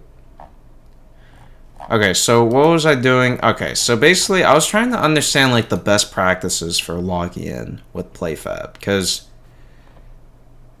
unlike GameLift, they strictly enforce the authentication. Because unlike GameLift, you do pretty much everything through API calls, which I kind of like. They kind of force that. The Magicians. What is the Magicians? Is that a Netflix show? Hulu? The Magicians. I do like magic. So this is interesting. I'm a big fan of David Blaine. But this is like not that kind of magic, I'm pretty sure. This is like wizards.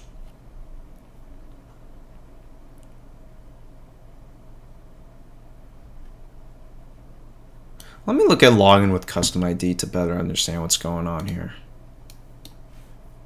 Signs the user using a unique identifier generated by the title, returning a session. Okay.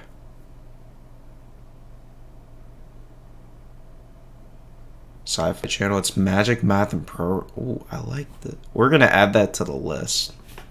For my list.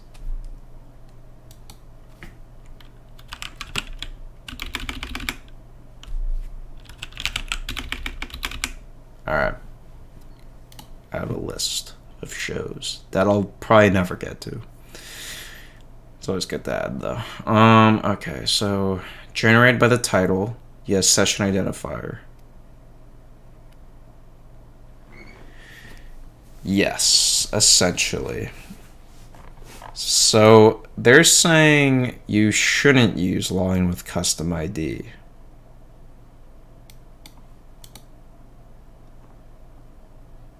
I get that.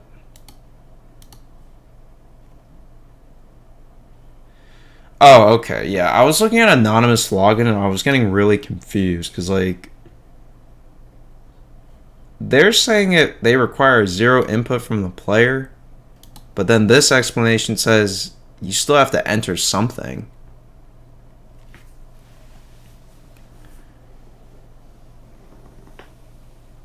Yes.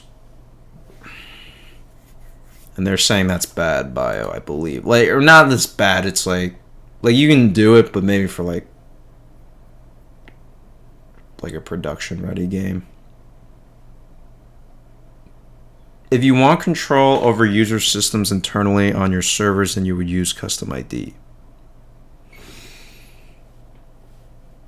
Okay, so then that makes sense. All right, so then I definitely wouldn't use it.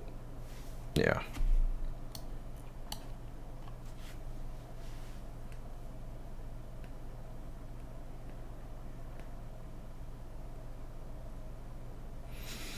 I see. Okay, so it's basically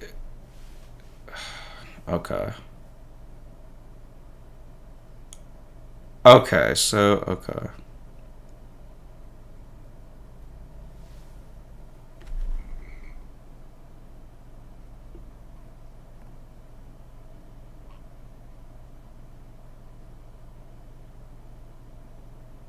It simply needs to create the session within PlayFab. Okay, I get that. Okay, I get that.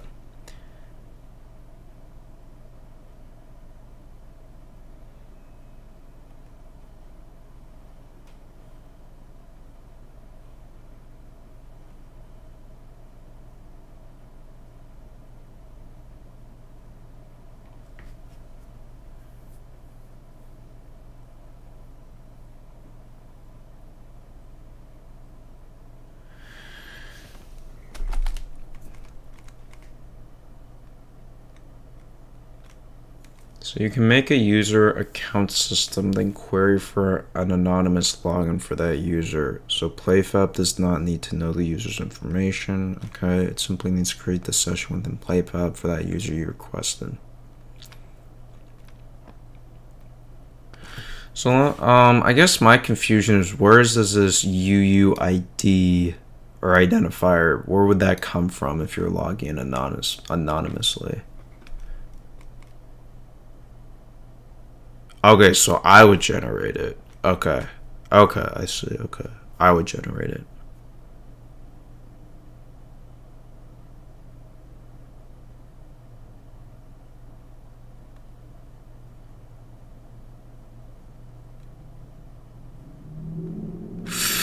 Okay, okay, I understand that. Okay. Wow, that was a very beautiful explanation.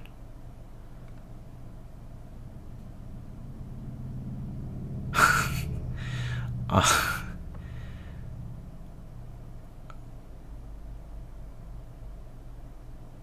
okay.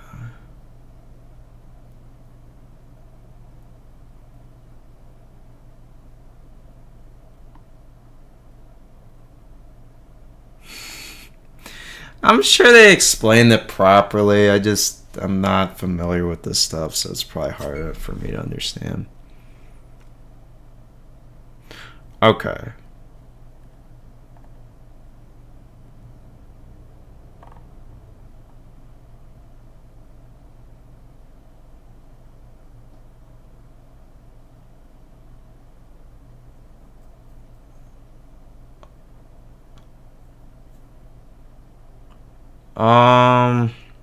Maybe bio a shell account? What's a shell account? Like, shell. No, Bio, this is we're on PlayFab now. We're on Microsoft. Although I will admit AWS documentation. Thank you, Bio. Too kind. I will admit AWS documentation has rooms for improvement.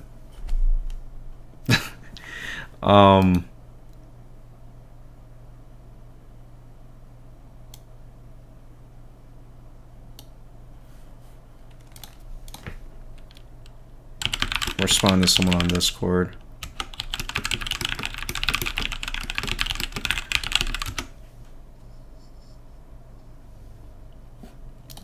What I get? Okay.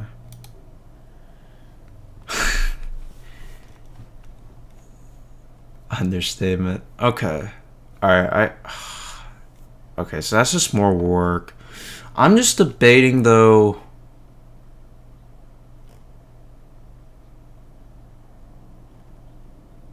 Nah, we're gonna follow best practice. We're gonna follow best practice. I was thinking like maybe we could just skim around it for the tutorial, but we'll follow best practices. Okay, so best practices, anonymous login, and then link a new device. I guess ng rock. Okay. But anonymous, let me or sorry, not anonymous. I'm getting confused because we're talking about anonymous login. Your profile picture reminds me of Anonymous, the hacker group. And then anyway, and but since I got you here, you're very helpful. What does it mean by your game should use an anonymous login for creating a new account and linking new devices to an existing account?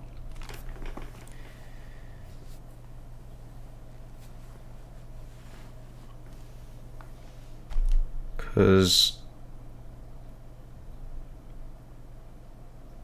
I think I get the linking new devices, but like if you're using anonymous login, you're creating an account?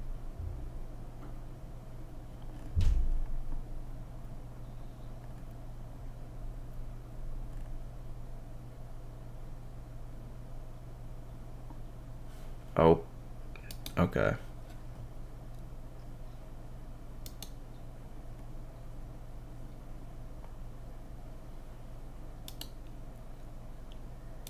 Are we gonna have a special guest?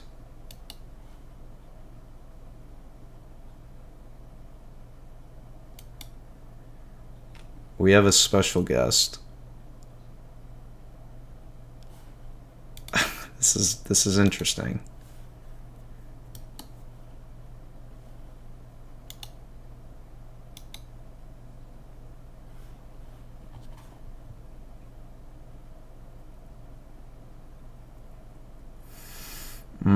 Philip, you're definitely right about that. You're definitely right. I think people would be more interested in EOS. I'm gonna try to do them in parallel. Again, that's what this schedule is going for. So in Sunday stream, we'll start with EOS. But I still want to get into like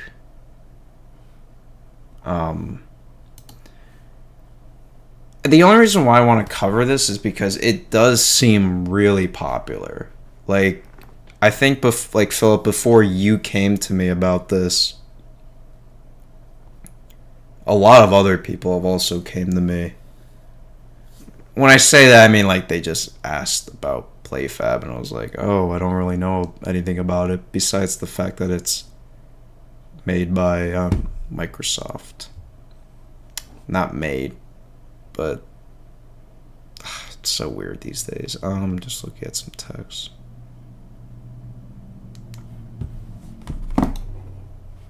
Bio, I think you're on me. Oh, okay, Bio left.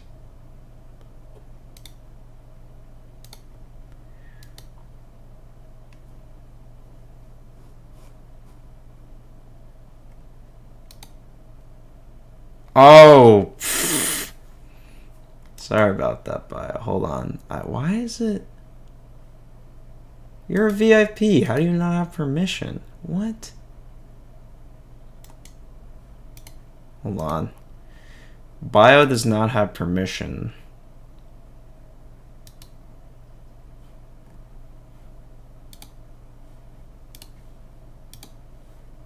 Do you still not have permission?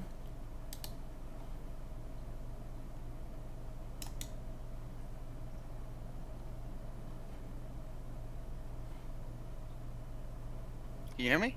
Yes. Okay, we have a special guest. There we go. I had to push to talk. Okay. So basically what you're gonna be wanting to do is to create your own third-party service. So what they're explaining specifically there is that they're assuming, now with an anonymous login, they're assuming that you have your own game service. Like an example here is I have an MMO, right? Well, I manage the inventory, I manage the user logins, right? But I need the sessions created by PlayFab to allow for the interconnection. So what they'll do is they have you host your own service. If you don't use your own service, you'll use Google login, Facebook login, etc. Right? You use your own service, you'll log in, and what you'll do is you have an identifier for that particular user, which is like your user ID, right? What you'll do is you'll create a session ID for when that user logs in during that creation, like during the login process. Like say for instance, I'm logging in now.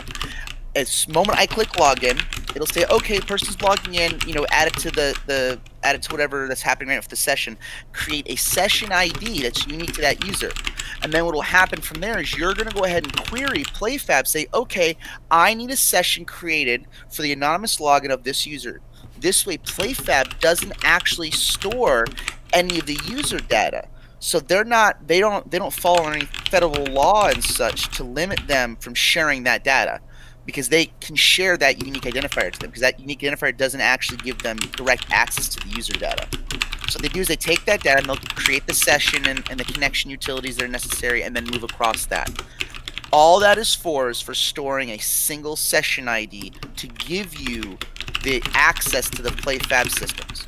Okay, from there you can access everything, but it's always going to be associated to that session ID. So an example here is like, say for instance, I had a user ID of 1, you had a user ID of 2. When I log in, depending on the function you use here, it'll ask you for the unique user identification, and then it'll ask you for the session identification, or if you leave it blank, it'll just generate you the session token that GameFab provides you to use, so that you know that user from now on is always using that token. That identifier is going to be given to you by them. You'll store that in the database, so every call you make will just look, do they have a current session? Yes. Check the session ID, pull it out, spit it out, and basically Bob's your uncle. That's all that's for. Okay, they make it sound a lot more difficult than it really is. They just need to dumb it down a little bit. Basically, all it is you're going to store a third-party service. Use like ngrot if you just want to test something now. Basically, that's just an HTTP tunnel.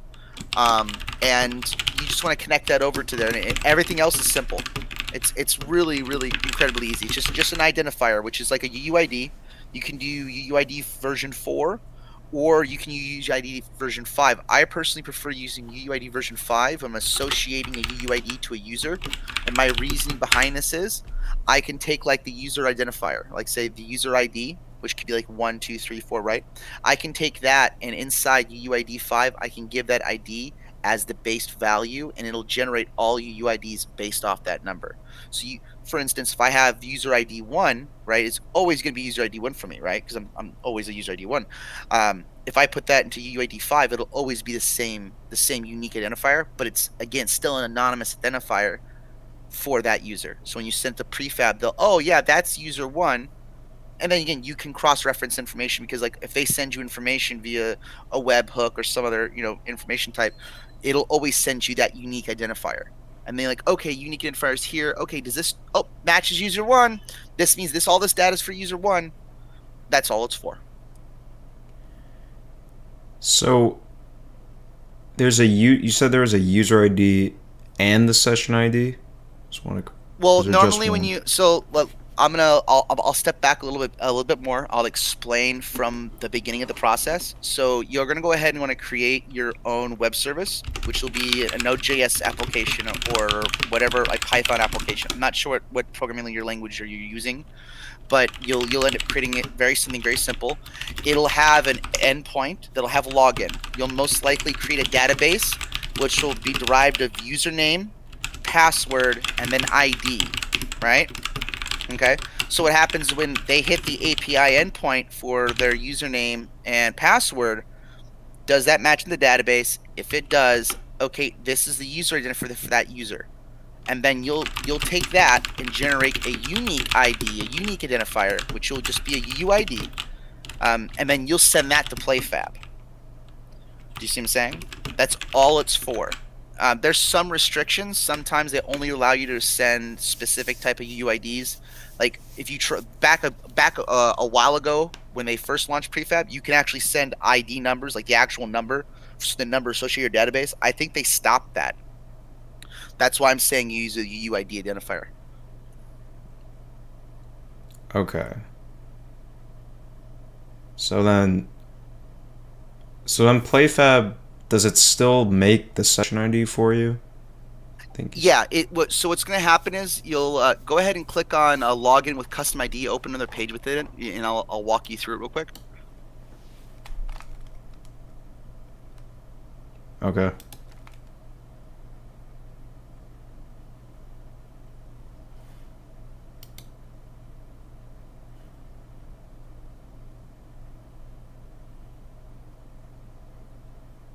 I'm waiting for the stream to catch up. Sorry. Yeah, no, it's laggy. Yeah. Okay, so look right there. You see where it says the request body, right? You scroll down a little bit more. You'll notice where it says custom ID, custom identifier for user generated by the title. Now again, this is generated by your third-party service. So you're going to send that custom ID, which again, they don't allow you to send an int anymore, so you have to make that a string. It's best to make that a UUID for simplicity's sake. Version 5 is going to be your friend here. So what you'll want to do is, has this person ever logged in before? If they have, that means they already have a PlayFab account generated off the custom ID. If they haven't, you're going to want to go ahead and give a true value for create account. So basically, this is the first time this user's ever logged in, right? They're ever going to play the game. You're going to give a creative value of true. Your custom ID will be your UID, right? And you really don't have to worry about the custom tags. That's all about, like, for instance, if you had multiple games and you had different versions and stuff, you want to put those there.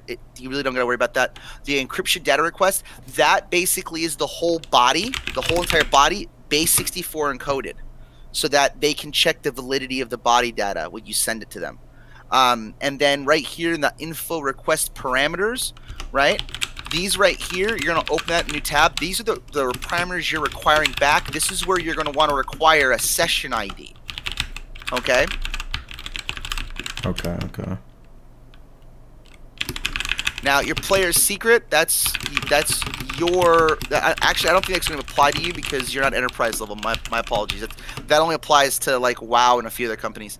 Now, the title ID number, that is the unique identifier for the game you're having that player log into.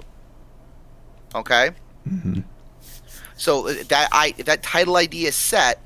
That's going to be the ID of your game. Normally, I'd make that like a zero, like a null UUID. That's how I usually do it. That's the base game.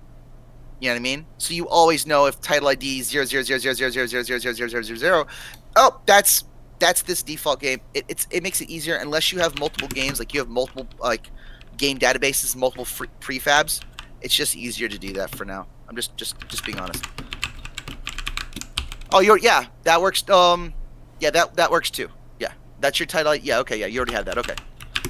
Now, if you scroll down past responses and your login results, that's gonna give you your ID associated to the PlayFab created account. Like, go ahead and open the login results and responses. Okay.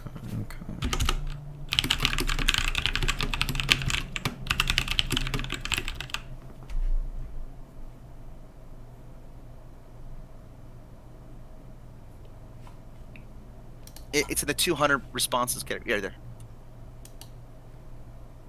Okay, so this is where you're. Okay, see it says entity token, Mm-hmm. right? That's if the title, if that has been set to log in, which means that if the account's not being created, your requested information for get combine info, that'll be where you ask for the session ID and so forth. That gets returned back to you. And then there's your session ticket. That's what you want to keep. That allows you to move in between servers. That allows you to place them in servers. That allows you to check if they're admins. That's the most important thing here, is that session ticket right there, okay? Everything else is mute. Now, the entity token, you're going to collect that on the creation of the account, and you need to make sure that's valid. The reason I say this, I didn't validate that originally once, and I had 2 users using the same email because I didn't put a unique constraint on the database like a fucking idiot. And somehow my query didn't validate that the database is already there, like the email was already there, and I got the same entity token. I was actually having 2 users use the same entity token during a game session. It breaks everything. It'll cause your servers to crash. It'll cause everything. So you need to make sure that you check the entity token to an actual user, and make sure you never get more than 1 result. If you ever get more than 1 result, you should return an error to the user, and then just don't use the login result. Okay, you should never have 2 entity tokens in the database of the same person. I'm just giving you a heads up. I made the mistake myself, and I didn't even notice that I made the mistake until after it happened. You know.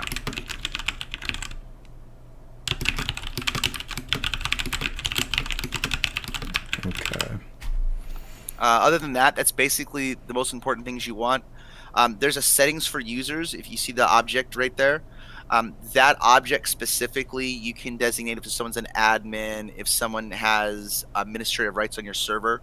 So like an example here is if you were logged into a server and you type /admin, you can then check the login results, because the session will keep that information for that user across all the PlayFab instances on all servers. So you can check the settings for that user. Oh yeah, this user's an admin. Allow them to do admin privileges or whatever else you need for that instance. I see. That was very helpful. I really. A little bit. You pretty much know all this stuff. It's just they don't make it direct here. But yeah, I believe you already did a login with Google. Remember? It's Yeah. the same thing, except that you're now hosting the service instead of Google being the auth provider. You're now hosting your own auth provider. That's all this is. Nothing else. Yeah, I guess I was just like kind of thrown off because they said they require 0 input from the player, but No, that is 0 input from the player. That is all coming from you. So after the user logs into your third-party service, to your web service via, I'm going to use Unreal Engine because we're obviously developing for Unreal Engine. So say Unreal Engine loads up. I'm going to walk you through the user flow. Your game, the Unreal Engine instance, loads up. You will be faced with the login screen, which will require you to do your username and password, right?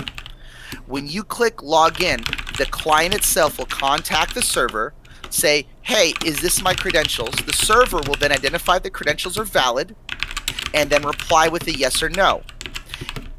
During the reply to a yes, it'll then contact PlayFab and say, this user's logged in, I need the session ticket information. It'll gain the session ticket information and return that back to the Unreal Engine client, which then you will use in the PlayFab functionality to connect to the servers and such and so forth. That's what the whole functionality and user flow is. It's very direct. But remember, you control the service now. You're not allowing Google or Facebook or anything. You control it now. So that means that you can control data for the, like inventory, you can control currency, you can control, against a concept here, gems, for instance. You can sell items on your website, and then they'll have them in game because you control the whole database, instead of allow PlayFab to control the database, and then you're kind of like, referencing and interfacing it and trying to edit it. You control all that, and then you're just telling them, hey, I need session data taken care of. This is important data that I need you to keep track of. Everything else, your services keep track of. So what you'll actually do is, in your game server, You'll actually make calls from the server to your third-party API to, example, get inventory. When a user logs into a server, you'll contact your third-party service, which is your web service somewhere. You'll contact that and say, hey, this is the user session ticket. Is there a session ticket in the database? Yes. Okay. What is its inventory items? Give you all associated data that you need. Thank you. Populate that into the user's player controller, right? As well as your game mode. And then Bob's your uncle. That's everything else is handled from there. So your server makes all the communications to your third-party platform, not your actual client. You see what I'm saying? The client only makes the first connection the first time, and that's only to log in. Everything after that is either handled by your web service or your Unreal Engine server build.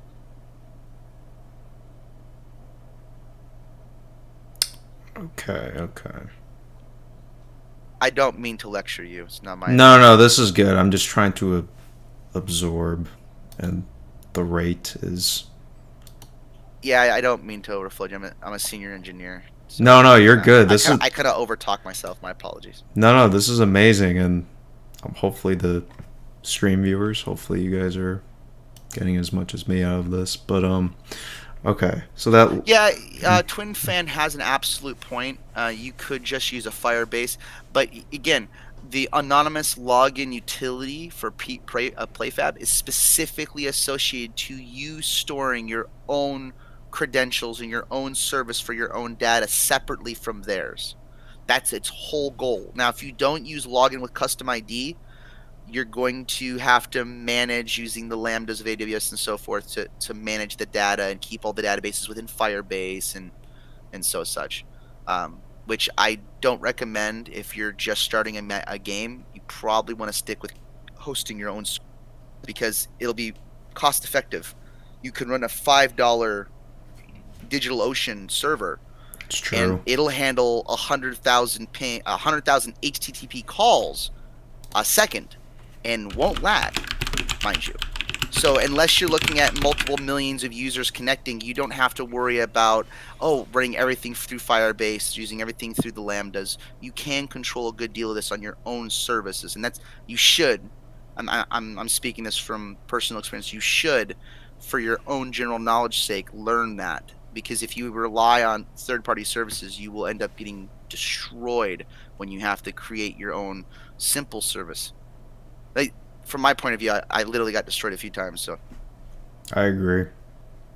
Okay. I think so. That last point you made about, you said the server will do everything, or your web service.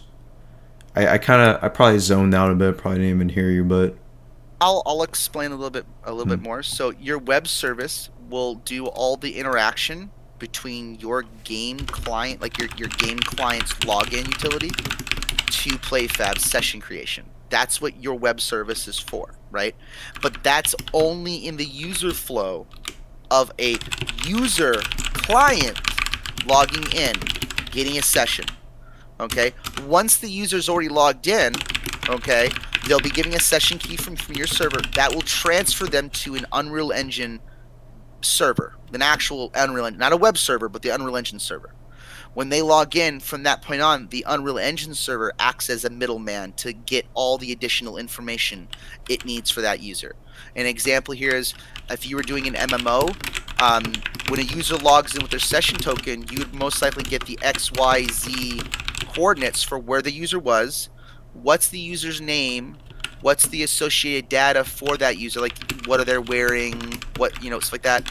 You wouldn't need to get their inventory at the first call. You just need to get the basic information to get the user spawned.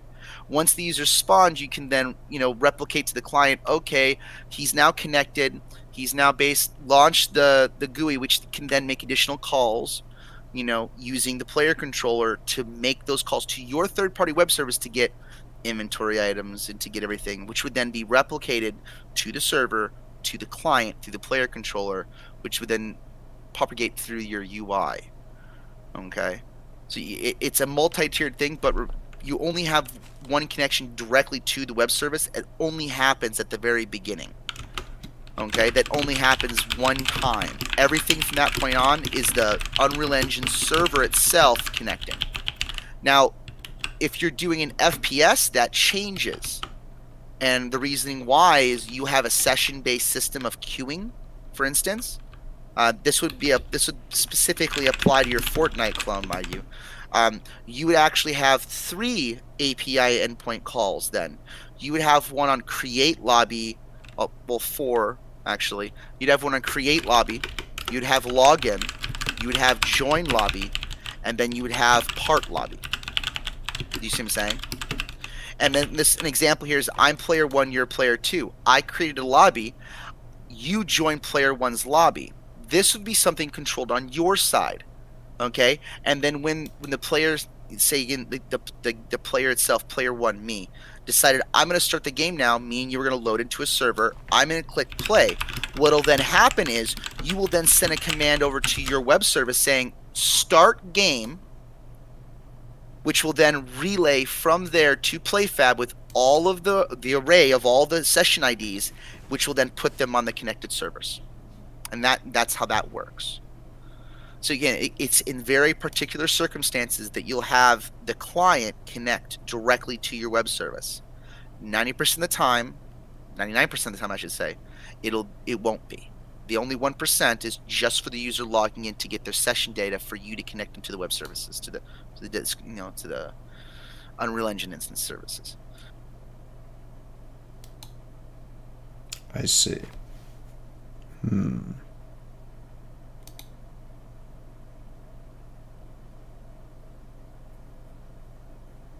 Okay. Okay. I understand. No, this is a good explanation. Yeah. Just gotta think. Alright, definitely have more ideas for the tutorial now. A lot of ways to go about this. Also, chat, just making sure you guys can hear Bio, right?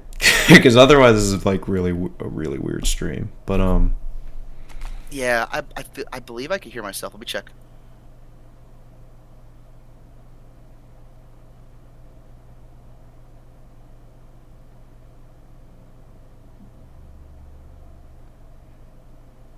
okay. Breaking news: how can we use Amazon Client and Blueprint? This is difficult. Because if we're talking about the newer tutorials, you just got to find the way to make HTTP requests in Blueprint. And oh, that's really easy. You guys want me to give you like a Blueprint example? I literally made like a dozen concepts. Like they're really stupid easy. Let me well, that's the thing I'm worried about, because breaking news might be referring to the old tutorial with like the client SDK, which I don't really recommend people to use. see what I would suggest in my personal opinion I would create your web service, and I would create an SDK for that, and then just import PlayFab's base SDK that just handles the session creation and the implementation for the servers and validation, and I would just leave everything based on that, because you can control 90% of the functionality with you creating the session and returning it to the user, you doing matchmaking. You don't need them to do that. That's personal opinion and preference. It doesn't actually mean it's what you want. Gotcha. No, yeah, I just got a lot to think about. No, it's a good point. I don't want to be totally reliant on like third-party services either. Just gotta think. Yeah, that's the only thing that I'm always afraid of, is because if something happens where they change their API, your game's screwed. I've had that happen more than once with Facebook. I made a bunch of Facebook Unity games, and they changed the API like 7 times in the course of a month, and then Google removed it from the Google Play Store and everything. It was horrible. And so that happens quite a lot. So you need to be conscious of that. That's why I suggest that you may want to run your own service. Now, if you're just going to go ahead with the social login, like with Facebook and Google, then you might want to run everything through like Firebase, and keep everything off your own third party, just everything inside of Lambdas and stuff. You wouldn't even want to bother with your own third party service. But if you want real control, the ability to use sessions and all that stuff, the actual control, you're going to definitely want to do the custom login. But again, personal preference. It's not really more based on that. Like, you're doing the Fortnite clone. So either or really work for you. But if you want to eventually do the inventory system like they did, you're going to want to do your own custom login system because it'll be a lot easier because you only got to write a few, Postgres or MySQL commands. That's it. You only got to write a few, and you're good. Whereas you have to write dozens and dozens and dozens and dozens and dozens of functions to reach the same functionalities with one SQL command. No, I get what you're saying. Yeah, so I'll reveal. So for Fortnite clone, we won't be using PlayFab. This is just for like a completely separate tutorial series. But Oh, I didn't know that. I'm sorry. no, you're good. You're good. Bio, trust me, you're good. You're more than good. But no, Fortnite clone. So that we're gonna use. So I'll just say the reason why we're using AWS. They basically like I mean, you probably noticed like their staff in the Discord, like Oh you no, know.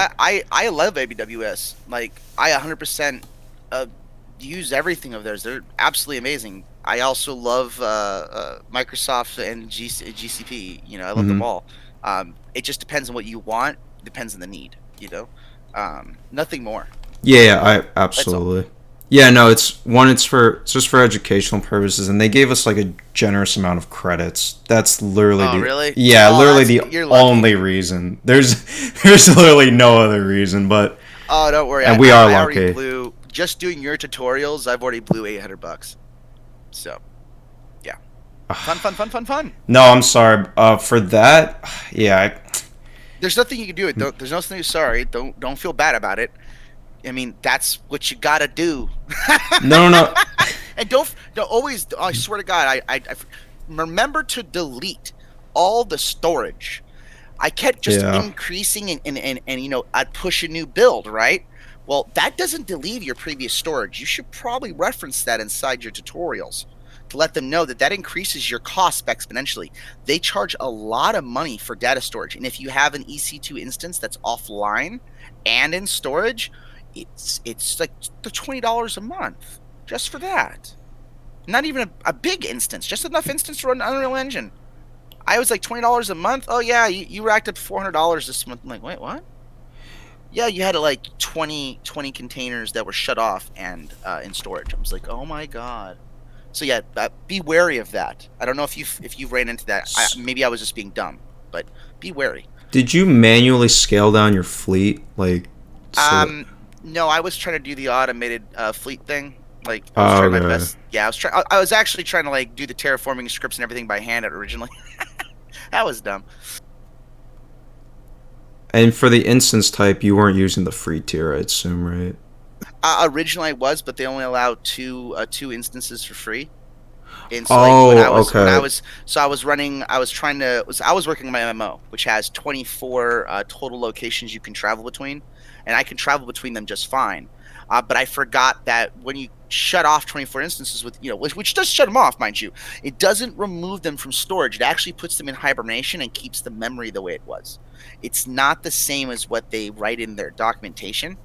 So I was under the assumption that it shut it off and it deleted from memory, but it actually doesn't. That's a complete different set of functions. I had to write a bunch of SDK additions just to make the additional function of when the servers get shut off to delete all backups unless there's a tag placed on there. So again, that's not in there by default, and it doesn't do that unless you actually trigger the queue to do it. So uh, I'm again, I messed up because I had like 20 plus instances running though. Not everybody's gonna do that. I was just trying to make sure that I can travel between all the different Unreal Engine servers, servers with like 20 people attached to me inside of a raid and have no issues. That was like my whole goal, and it worked. Just I paid up the ass because of it. Yeah, it's interesting because there was someone actually in the chat. I don't know if he's still here, but it was Shell. He was asking like, would you recommend AWS for an MMORPG? And I literally said Oh, no. definitely. Really? Oh, You said no? no, because the reason you just mentioned, I think it's just I think it's gonna get too Yeah, expensive. no, that right there is the absolute truth. So what I've done in my little MMO scaling, so what happens is it shuts the service down completely when no users in the area, and it takes about 60 seconds for the server to be respun up. So I keep one mastered Mm, instance in memory, and I spawn additional EC2 instances based off that master instance in memory, and I've only changed 2 or 3 variables. So when a server comes up, it says, "Oh, I was spun up with this ID. What server am I? It'll contact my web service. My web service says, "Oh, you are for realm X. Here's your key. Here's your ID." Okay, it'll take that and then it'll say register as realm X. Okay, registered as realm X, and then the user will then get pushed to that session from there. That's how I'm doing it. Now, mhm. I don't suggest everybody do that. I was trying to. It's not that efficient, and it's a 60-second wait time, if not sometimes more, depending on the size of the game. Now, so it's not for everybody, and it does get expensive.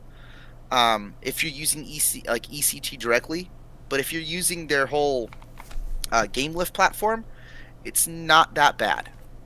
I see. You're not paying them. Like I'm using a lot of the EC2 instance stuff directly because I was trying to implement it into like my MMO like back end. You know what I mean? I was trying to like control it all. But yeah, originally I was doing that. When I switched over to GameLift, it does increase the money a little bit, but they still charge you out the ass for storage. So don't store anything at all. Yeah, we're gonna. That's like my really main thing. Don't store anything at all, and make sure your instances, you can put them in hibernation mode when they're not in use. Don't have to shut them off. Just put them in hibernation mode. That happens. You can actually set it up that if there's no activity in the GameLift server, it'll automatically hibernate it. You save like 80% of the money. You know what I mean? And it automatically wakes up. Like so, if a user wants to connect, it wakes up during the connection process. So you know what I mean? It's not that bad. But yeah, just don't leave a bunch of instances stored separately. You want to clone off a single instance. Unless maybe you have to have multiple servers. I don't know that, but I'm just saying you should clone off one EC2 instance, not spin a bunch of instances down and then shut them all off. Because if you do that, you still have to delete them all. And if you don't delete them all, that's what really charges you. I was gonna say, you said for the free tier you were limited to 2 instances. Yeah, like the only limit to like the 2 or 3 instances, I believe, is very, very small number. But I have like 20 something locations.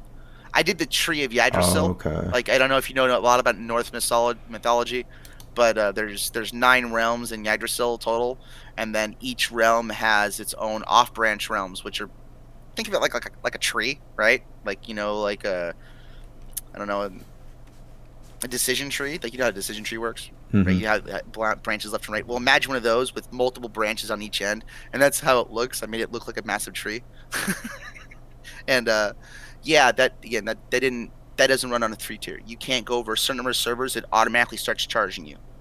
Period. I also didn't have any credits, so that might have also been a problem. But yeah, just one more thing. Yeah, if you have anything like you were talking about, like documentation doesn't point something out, feel free to just DM like the staff. If you have any concerns or feedback, it'll take a while to even get applied, but that's up to you if you want. Um, No.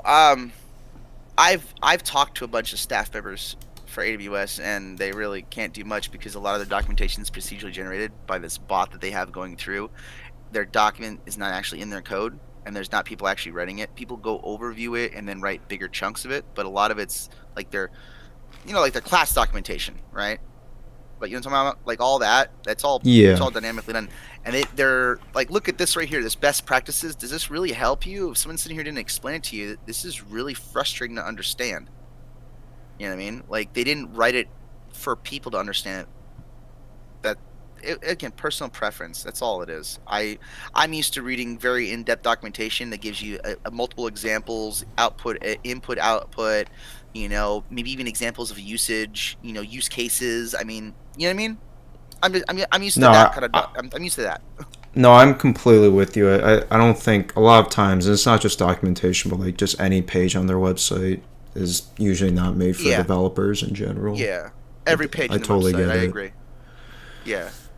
Anyways, though, if you want, I'll help. I can write you a third-party web service up. It won't take but a little bit, and this way you'd have something to work off of.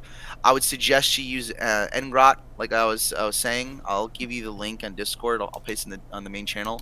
It basically allows you to have an HTTP tunnel. So this way you can host the server on your computer, and then it'll just HTTP tunnel to the web. So it'll give you the actual URL, and then you'll send that to PlayFab, so that you can do all your communication testing. and just go with it. Do you have Docker on your computer installed? No. Do you know what hardware virtualization is? Yeah, I've used Docker at work. Okay, cool. Okay, cool. Yeah. Thank God. Have you enabled on your personal computer to use it on, like, I would suggest you do that. This way you can run your own Postgres database. Do you see what I'm saying? Yes, we're gonna make note of that. Get Docker. I do agree. Game lift. I don't know about plugin. I usually write all my own SDKs. I'd be wary of a lot of these plugins. A lot of these content creators lately have been stealing code from each other, so it's really hard to make sure that you have a quality plugin now. Yeah. Like I generated the Twitch SDK completely from scratch. I open sourced it, and now there's like 6 or 7 Twitch SDKs, and you'll notice if you open them all up, they're the exact same code setup with change names and variable function. It's all based off my code that I put up on GitHub. Yeah, I could see that. I don't like charging for shit. You know what No, I mean? I feel that. Like, I feel always that. believe like information should always be free, right? Now, Mm-hmm. you should give respect to the person who's providing the information. That's why you pay teachers. That's the whole It's point, true. right? That's why I gave you money as well, is because like I respect the information that you were teaching. Very good job, by the way. It was great information. Loved it. Thank you, man. I That appreciate 8-hour it. one, I have to watch it like another 2 more times. It's really fucking. Well, that's also another reason why, like, I'm trying, like, when I hear you saying stuff like make your own service, like, I'm thinking, like, for a new tutorial series, you know what I mean? Like, no, I definitely agree, like, it is good to not rely on third-party stuff. I just gotta go back and revisit, like, for a tutorial, like, what is stuff I should do, like, just build from scratch versus, like, Yeah, you know what I I mean? would. Like, it's, Yeah. because at the end of the day, it is, like, more about the concepts, but I definitely appreciate all the advice. Like, I am taking, like, I got the notes. Quick Hey, pan. thumbs up, bro. Thumbs up, bro. Thumbs up, baby. But yeah, if you need any help on any and on your guys' projects that you're doing, let me know. I'll be glad to contribute some code and some additional resources from my side. Not that big of a deal. I appreciate literally everything, like, from day one since you joined the server. Like, Bro, I you're haven't done a dope. lot, man. Don't. Come on. I'm just a normal guy like you. We just chilling. That's That's all. true. We are chilling. We just chilling. We're just doing We're some just codes. chilling. Some people here are learning some code. We're working out the principles of game engineering so that you can get your own multiplayer game functional on fucking AWS or PlayFab. We're doing things that need to be done. So don't worry about giving me any goddamn props. I'm not that propful. Oh. No, I understand. No, you're right. You're right. We're all in. I'm young. That's Bro, why. hey, how old do you think I am? Be honest. Don't bullshit. It's okay. Well, you said you were I you said you were a senior, so I just. It's okay. Like, just go ahead. Like, I'm not gonna get pissed off at whatever age you give me. Don't trip. I mean, if you're a senior, I think at least 30. Maybe like 35. Just random guess. Yeah, not bad actually. Pretty good. 2 years over my current ages. I'm 33. Oh, okay, you're pretty young too then. Yeah. Yeah, no. Yeah. The age means nothing in my personal experience. Age absolutely means nothing. I'm a polyglot programmer. I spend every day, every waking second programming. That's literally what I do. It's a waking, like, living, breathing hobby existence, I would say. So that's the only reason why I know as much as I do. Nothing else. I'm not any better than anybody else. Just I spend a lot of time sitting in a dark room doing nothing but coding and reading. Nothing else. So yes, I am quite young. Don't worry about age. Age means nothing. You're quite intelligent yourself. The things that you're doing is great. Thank So you, just bye. keep it up. Thank you, Okay? bye. But don't ever let fucking age ever have anything in the equation for intelligence, because it has nothing to fucking do with intelligence. I've met 5-year-olds that have more intelligence than most 30-year-olds that I know. So personal experience, don't fucking ever use that, and keep going with what you're doing. I appreciate that, man. I do. Do you want how do we this just this I don't even know, I'm speechless. But do you wanna shout out your socials? Nah, No, I'm good. sure. This is your Okay. stream, bro. I'm just here to help you.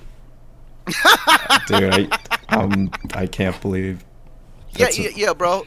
First thing about life, be humble and enjoy it. Don't worry about everything else. Just enjoy it because you got a lot of it to live. And or you don't have enough of it to live. It's a real like teeter sword effect if you think about it, because you either die quick or you wait to die. So let's just enjoy it until either of the two happens. So, anyways, back to what we were talking about. You're on the right track already, but you're going to have to create a third-party service. I'm actually assuming you probably want to do this during your your your PlayFab tutorials. I do not think this needs to be a separate tutorial. What I think you need to do is to create an example node application that you will use as a game service and explain the understanding for that. I believe a lot of people here may not know how to properly and effectively design a game service, because a game service and a game, gameplay on a server is completely different. Whereas a game service is something to manage data, whereas a gameplay or game servers for taking the data and showcasing it to the user in a functional prospect. And I really think you should probably look into that, because a lot of people don't understand the differentiation, because pretty much everyone thinks that you can do everything through Unreal Engine. You don't need anything else. That's an out fucking lie. And anyone who says different doesn't understand. And I mean, they don't understand. I'm not going to say they're stupid. They just don't understand. Okay? Because if you want to have proper security, you want to have proper everything, you're going to need to have these different aspects. Like, a microservice just for logging in. That's all it is for. It doesn't do anything else. It just logs you in and gives you a session. Nothing else. Having a microservice that only communicates with your servers. It doesn't do anything else. It only communicates with your servers. Things like this are important to have, because people don't really think of these, and they design their games, and then eventually they get to the bottleneck of scaling. And if you don't think about these things, how are you supposed to scale a login system if you're connecting directly to your Unreal Engine instance and logging in? You can't have thousands of clients connecting to your Unreal Engine server and logging in. It's just not possible. Okay, so you should probably look into these, and you should do it in your PlayFab, because PlayFab's best way to implement PlayFab is with the custom ID system. Personal experience. So, I agree with all that. So for an alternative to making like DigitalOcean, what about like another? Is it called CloudScript? Whatever Azure's version of Lambda I mean, is. you can just do it. If you use Docker, you understand Docker. You just make a Docker container with your Node.js application, and you can put it anywhere.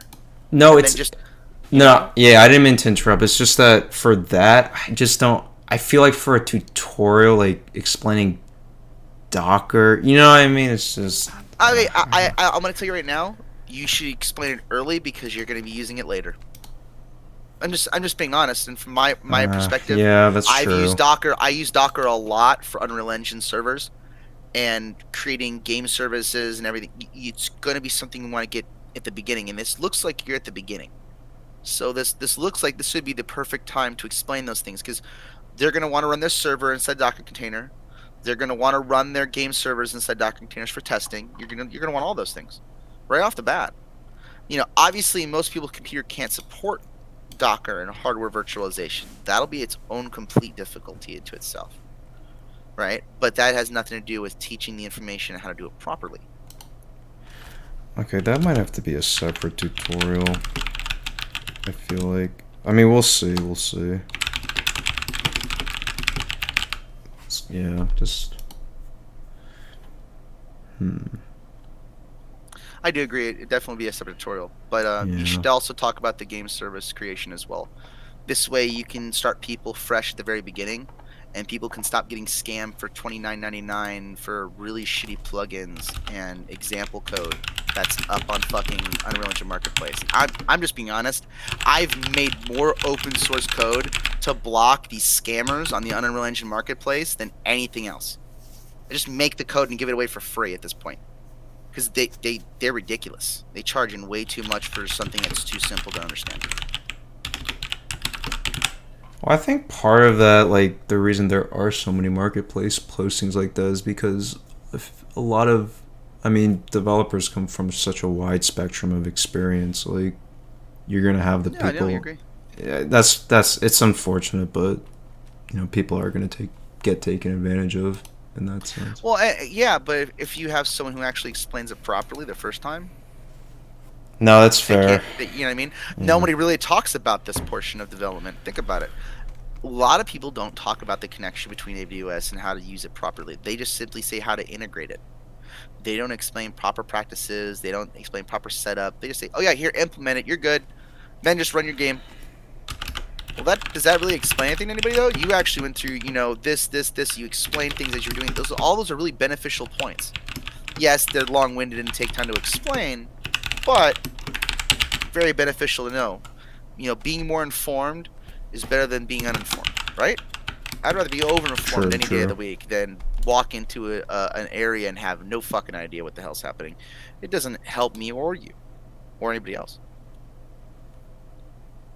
No, I agree. Amar's asking for your GitHub page. I mean, if you want to share that, I mean, up to you. I think that's Yeah, what he sure. was remember. Yeah, up to you. Philip, are you still here? Oh man.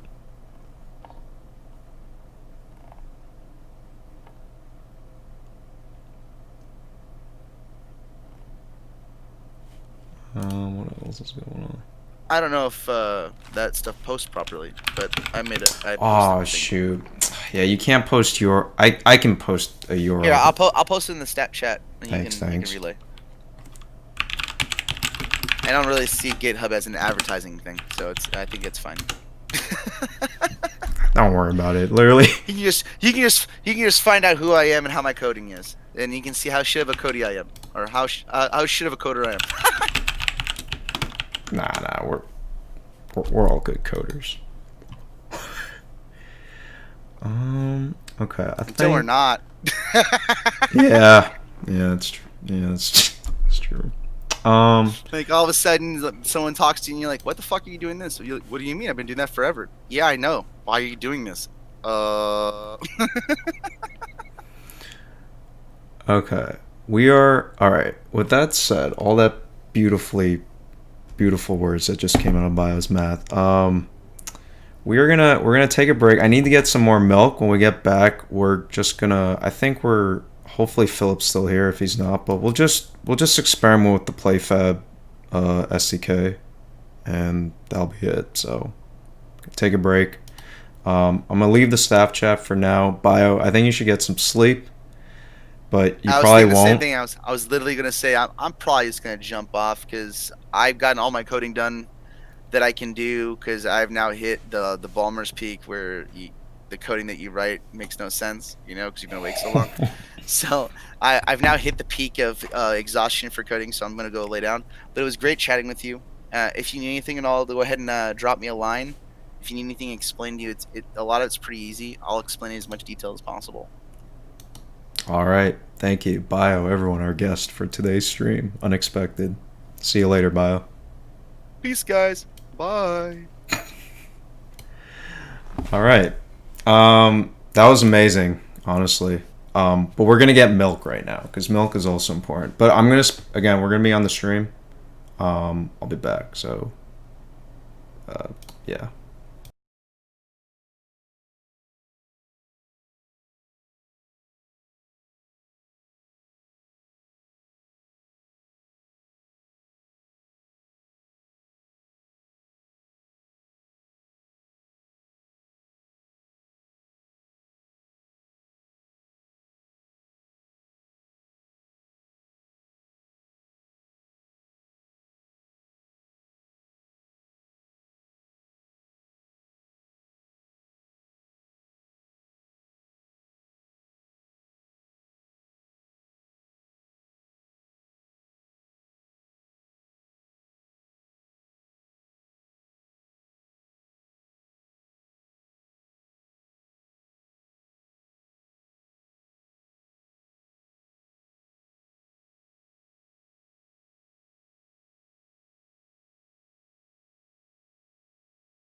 Milk. Oh my goodness. Yes, I agree, Amar. Milk is life. Also, Bio, how do you do that before you go to bed?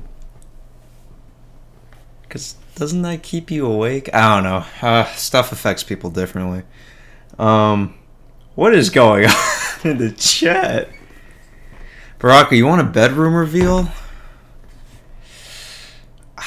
Dude, I can't do it. I need to like get a.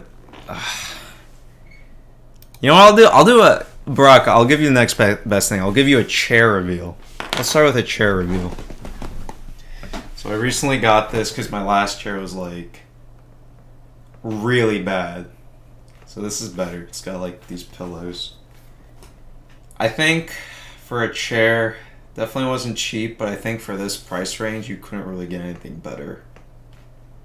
And no, I'm not sponsored by this product. I'm not a scientist, Bio, unfortunately, and then definitely not scientist in that region. So, okay, where's Philip? I feel bad. I feel like I scared off Philip. All right, your Milk Gang, I guess. I don't know. I've heard about Milk Gang. I mean, I watched Danny. I literally watch all his videos, but. I've just always drank milk. Like my mom made me drink milk because she thought that was like the secret to growing taller and bigger. So, Barack, I'm sorry to hear that. Let me guess. Is it made out of wood?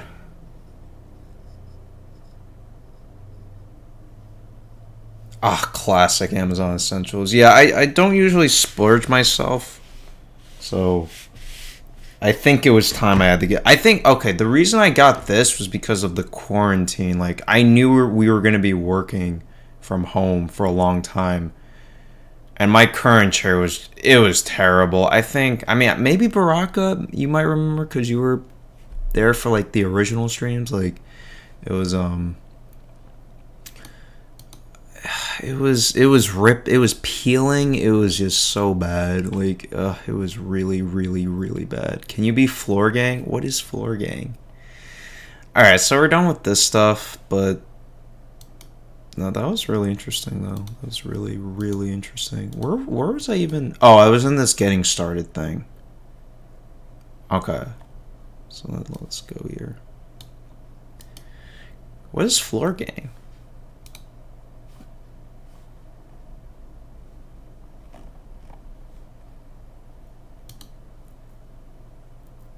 Oh man, Brock, I feel for you. Wood chairs are the worst. I remember when I was growing up, my family could like we only had wood chairs.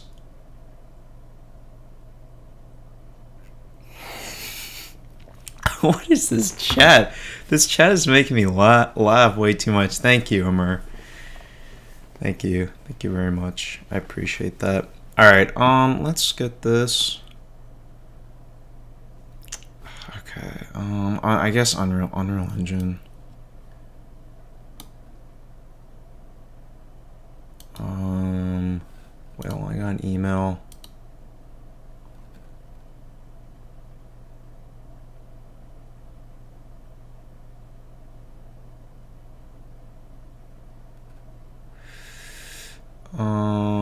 And it was okay, that's an email. I shouldn't be reading that out loud. Also, let me check the game tech forums real quick. Sorry, it's a little awkward checking things off stream right now, or off screen, I guess.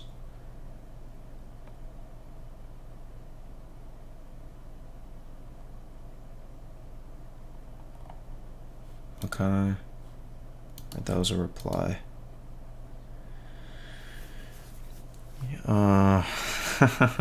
Thank you, Murray. I agree with that.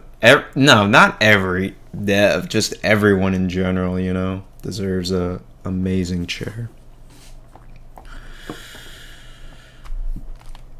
Oh man, wood chairs. Oh man, I feel bad for you guys because growing up at the dinner table, always sat on wood chairs, no padding.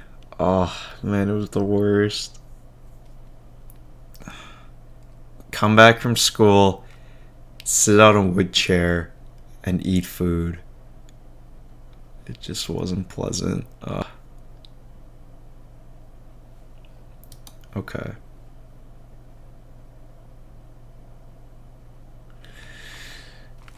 You know what's ironic? Bio was literally just saying like how a lot of documentation was auto-generated, and then like this SDK, this Unreal plugin, is also generated. So I thought that was ironic. Like, I mean, I know they have like pipelines and stuff and unit tests and like, you know, other kinds of tests just to make sure it's like functional, but I feel like that's really dangerous to like automatically generate code like that. Although I'm sure they're good at it. What's the difference? Download from GitHub? Okay, we'll look at this one. What was that? Wait, then what is this? All right, that's I don't understand what that was.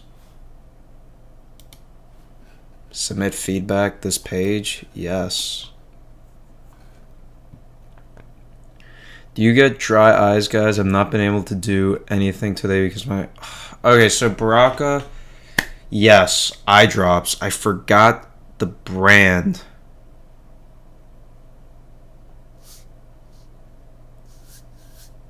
But eye drops. Okay. Oh my goodness, what is this?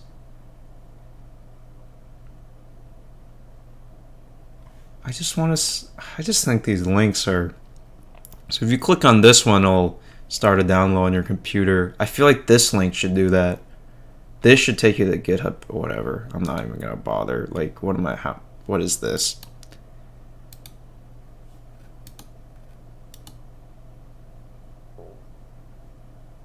I mean, it's not just me, right? Like, is this worth send? I can make a quick feedback request. I feel like, shouldn't this take you to the GitHub page? I feel like that's my natural intuition would tell me that. I don't know. I can't believe I'm getting hung up over that. I'm kind of a weirdo. Okay, Unreal Engine 4. Okay, we'll just start reading this. I'll probably do it. I don't know.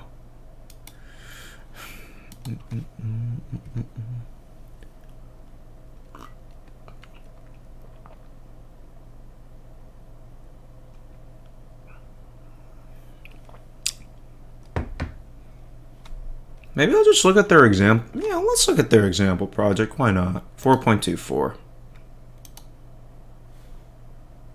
Oh, I gotta download everything. All right, let's get some get action here.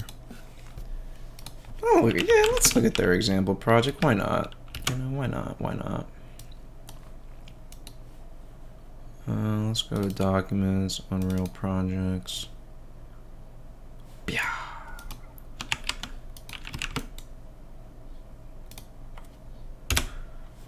I'll get cloned. Oh wait, what? Oh. I gotta stop making directors with spaces in the name. Alright, git clone. No. I almost did the wrong thing. Yeah.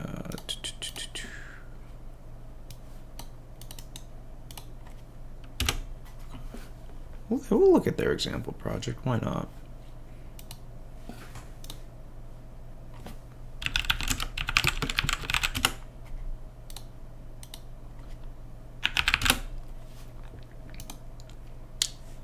Alright.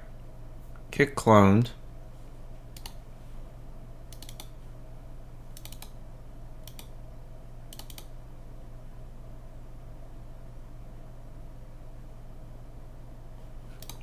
Let me look at their thing. Okay, installation.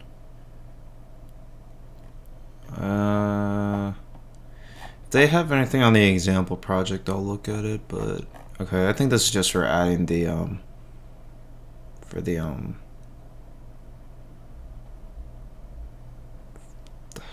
for adding into your project. Okay.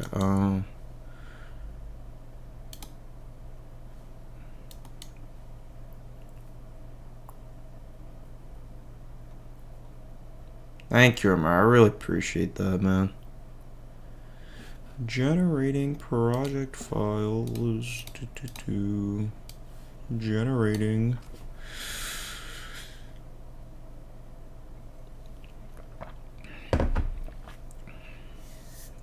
PlayFab, that's a great question. It's another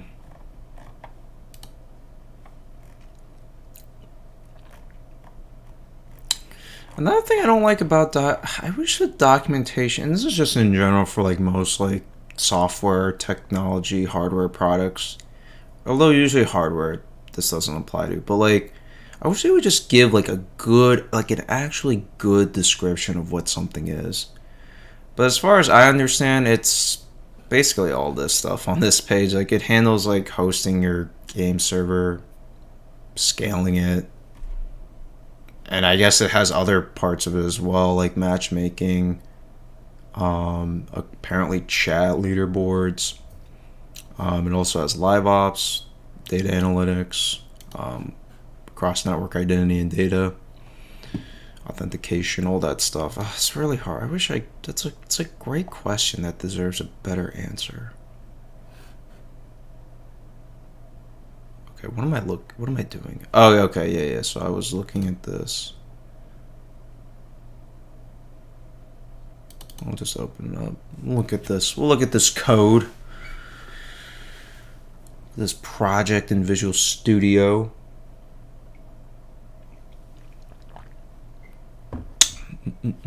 Can we mix PlayFab with GameLift? You technically,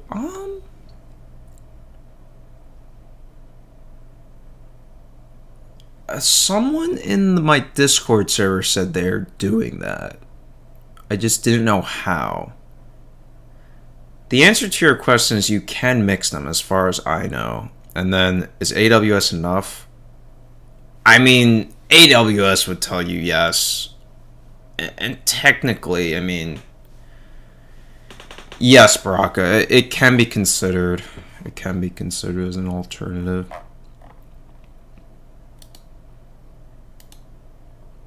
Alright, I need to build this. Am I in development editor mode? Baraka, I'm gonna make it a lifetime goal of mine to get you a proper chair that you deserve.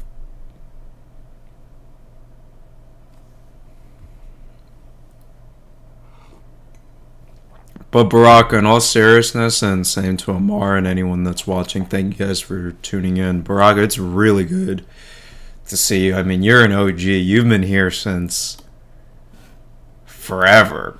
Like, and that's not even an understatement. Like, you've literally been here. Like, I'm in shock.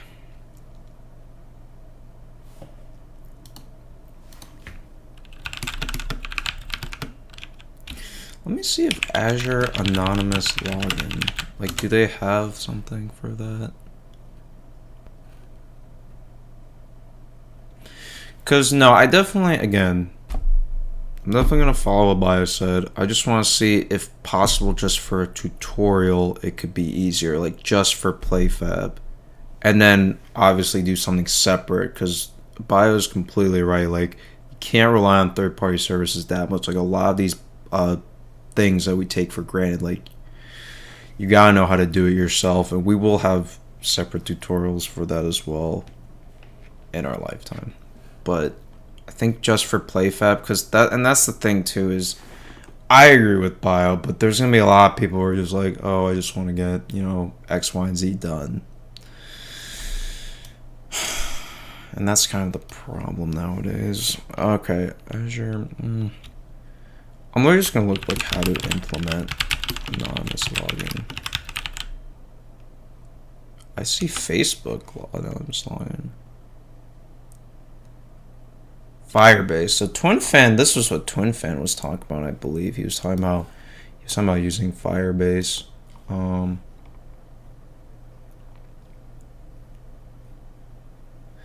Again, I'm just trying to like do something like super quick. Oh, okay. We got a software engineering Stack Exchange site.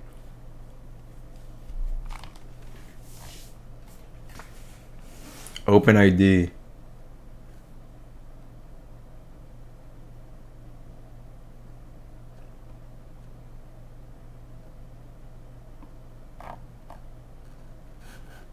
How have you guys been doing though? How was your guys' day? I feel like that's so anonymous. I know Cognito can be used for this too, technically.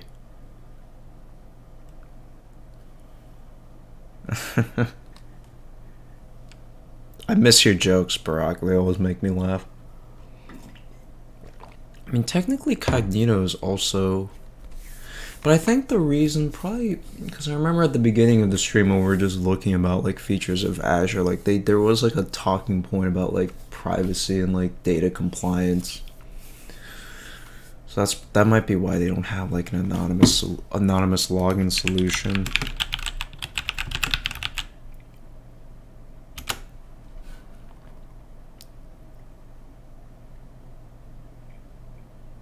You know what I could do? I could look at the forum. What do they recommend? What do these guys recommend for anonymous login?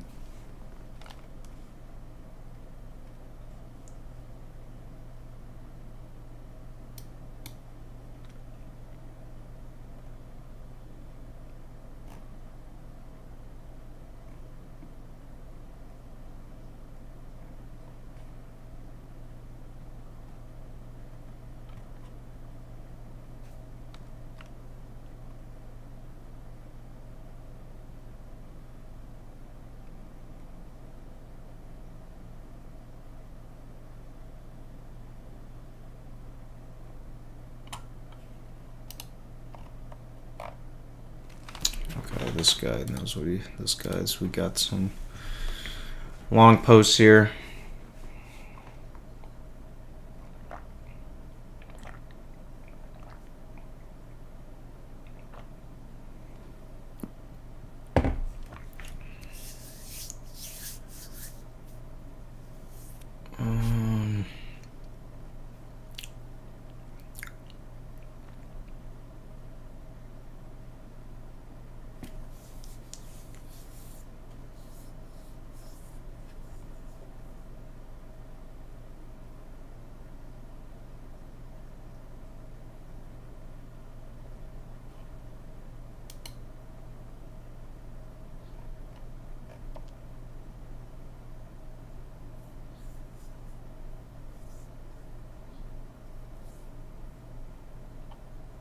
Alright, I don't know what they're talking about on this forum post, so.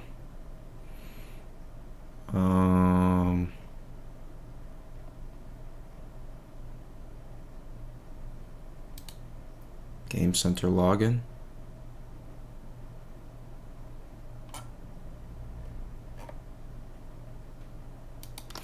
I definitely like AWS's Game Tech forum better than this forum. No offense to the PlayFab forum, but that's just my initial interpretation. I definitely am not a fan of this layout. I like forums.aws.com better. Let me show it to you guys. I like this. I like this kind of format. Anyway, back to this. Wait, okay, Bill. Wow, this thing's it's not that big. I'm freaking out for no big deal.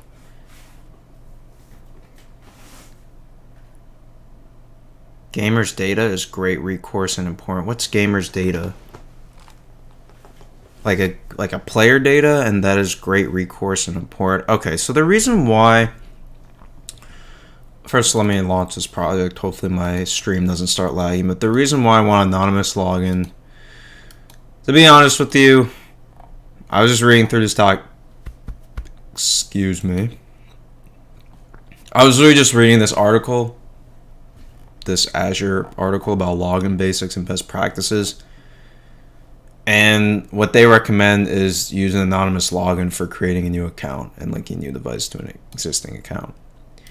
So essentially, from what I gathered from bio, from his beautiful explanation, was that you use anonymous login, so people just, they enter some credentials, they make an account with some kind of service. Could be your own service, could be a third-party service. So for example, you could use for third-party, you could use Google Creds, Cognito, whatever.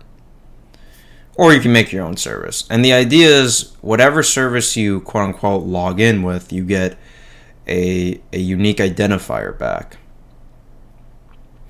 And then with this unique identifier, you pass this to a call to log in with custom ID. All right, so we have this login custom ID method that we're, whoa. Lag, sorry about that. So you pass that, oh no, we're buffering. We good, guys?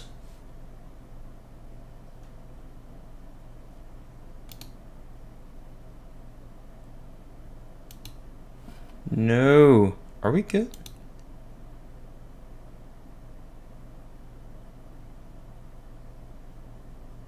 Alright, I think we're good. Sorry about that. Whenever I open Unreal Engine, I think in a couple years down the road, definitely gonna improve my computer. But yeah, definitely. Oh, sorry about that. So yeah, we passed that unique identifier to a to this PlayFab API function, and we make an account with PlayFab to get a, what was it again? During the response, we get a session ID back. And then this is what we use to communicate with PlayFab throughout the rest of the client's existence.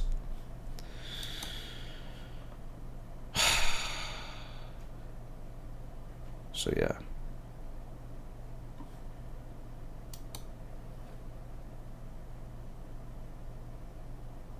Yeah, what was I looking at before? Yeah, I don't know. I was thinking if Azure had their own anonymous login service, but let me go back to the forums. I mean, if they're going to recommend something, I feel like they should, you know, talk about it. Here's a talking about silent login for Google. I want to do that. How to prevent duplicate login. That could be interesting.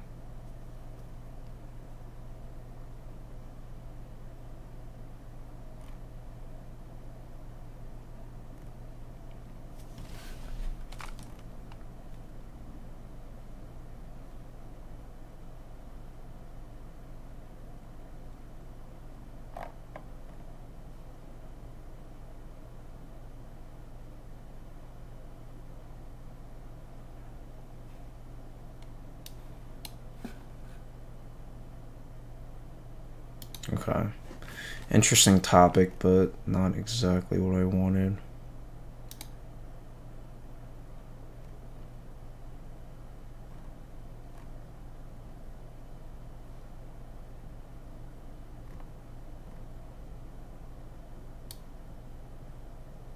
Okay.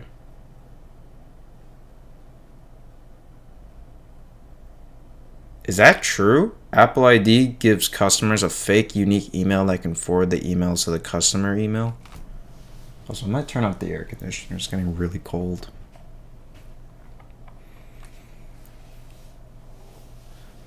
Yeah, I'll keep it on. Okay, what is this? Okay, let's read this. I'm not wanting to implement it for a project I plan to publish. I have a number.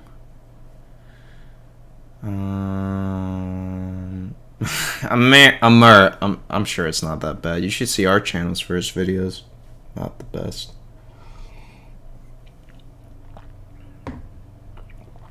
That's not good then, Amur. I don't know what to say about that. That's terrible. Okay, so user never authenticated. Okay. Okay. Okay. What is this? Wait, I want to go. Oh, no, I'm falling into the trap of too many tabs. No.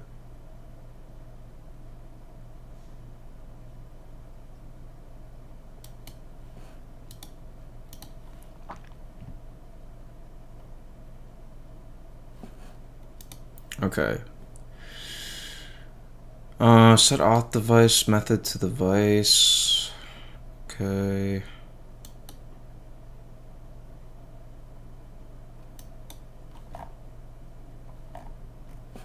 This is an old post. It's probably not even completely up to date. Allow users to set their optional display name.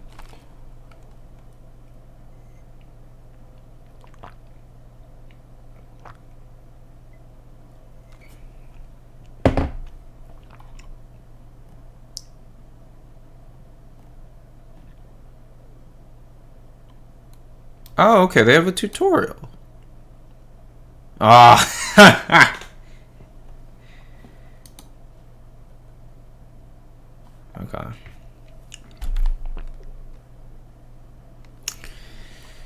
Device ID logging call. Let's look this up. Dude, this guy's answering every question. This guy's the OG.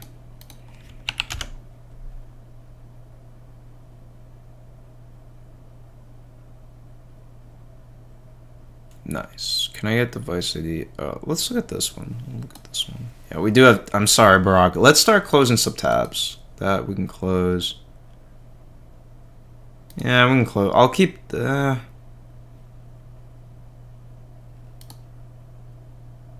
I'll just bookmark these. Even though I'll never actually look at them. I'll keep that.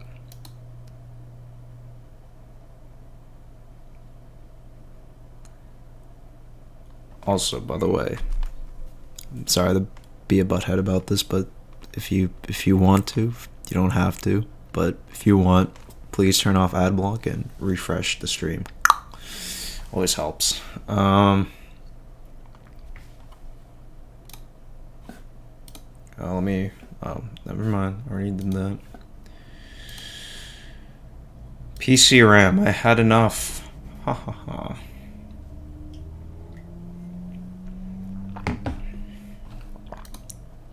Wait, what did I even click? Oh, okay, it was this. So I did that.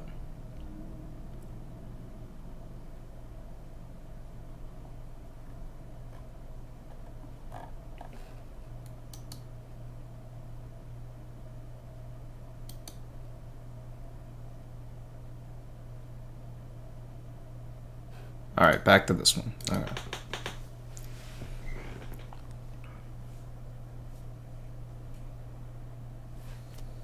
Let me go back to this again.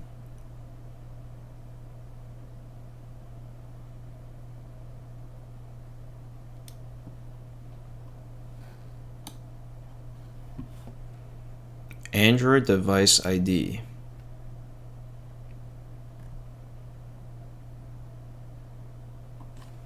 CMR, thanks for tuning in. Really appreciate it.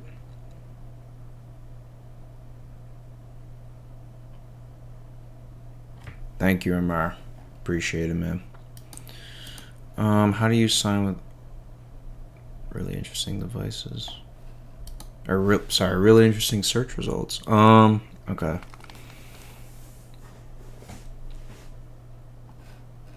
So the difference between this and this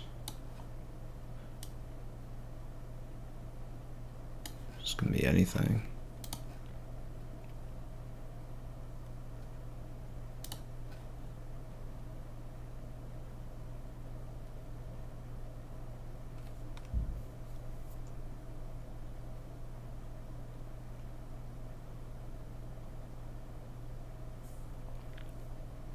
Why do you hate Mozilla? Baraka. I don't know. It's a great question. I don't know. I just like Chrome. I'm a weird guy.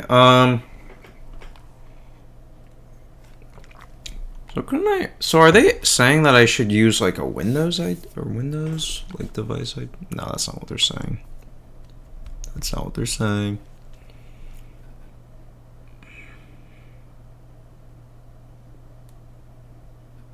They generate a new ID. Bear in mind. Oh, okay. The player's keychain. Mozilla Buzz. What do you think of? What do you guys think of Microsoft Edge?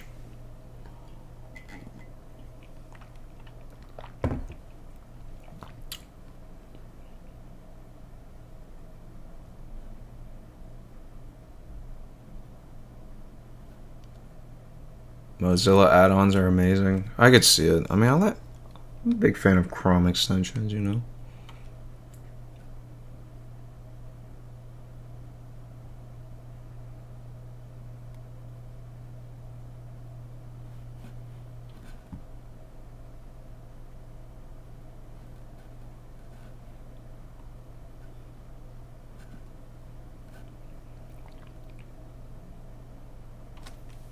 See ya, Bio. Thank you for helping out.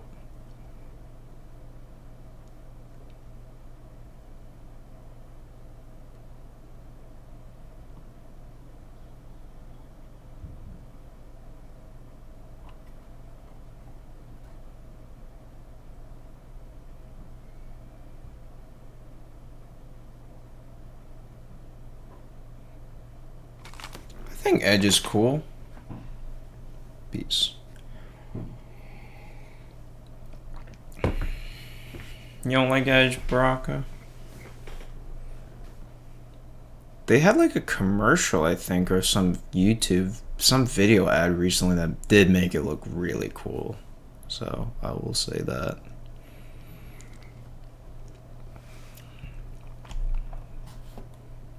There was a lot to unpackage. You get inserts into the player's keychain on the first install.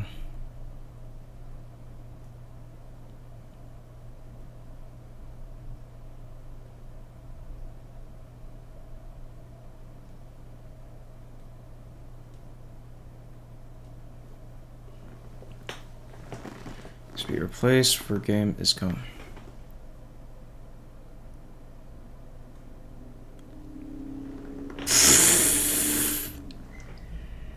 Ah, come on, Bio. I'm sure he's a smart guy. He seems to be answering a lot of people's questions, though. But I'll figure it out.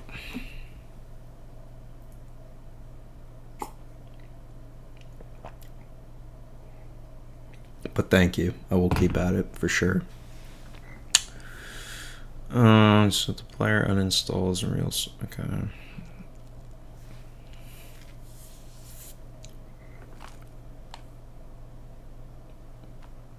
Baraka, what have you been up to lately? It's been a long time since I've talked to you. Everything all right there? Last time I talked to you, I was worried. I think there was like a flood by your geographic location. It was hopefully you're safe. Or no, it was probably, I think maybe the pandemic was the last time I talked. Yeah, it was probably about the pandemic. Yeah, that probably wasn't good.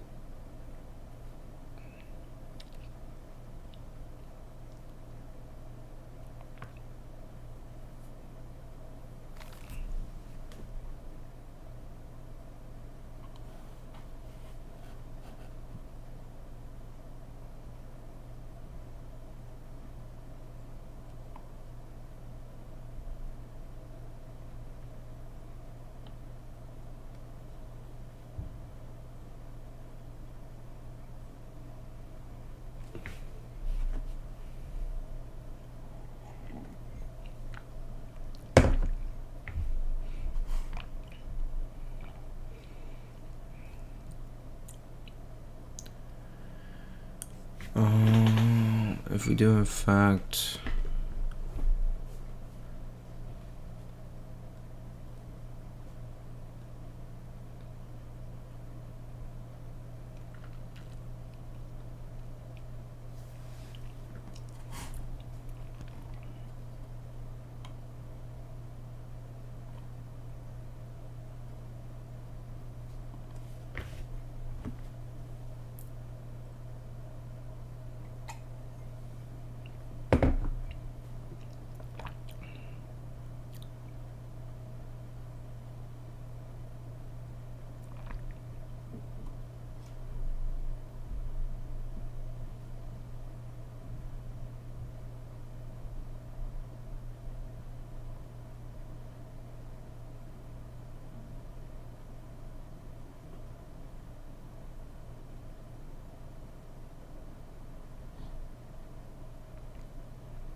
just gotta do more research. But that's good to know that there's a forum, so I can always bother people on here. And then reinstall it, best practice, and then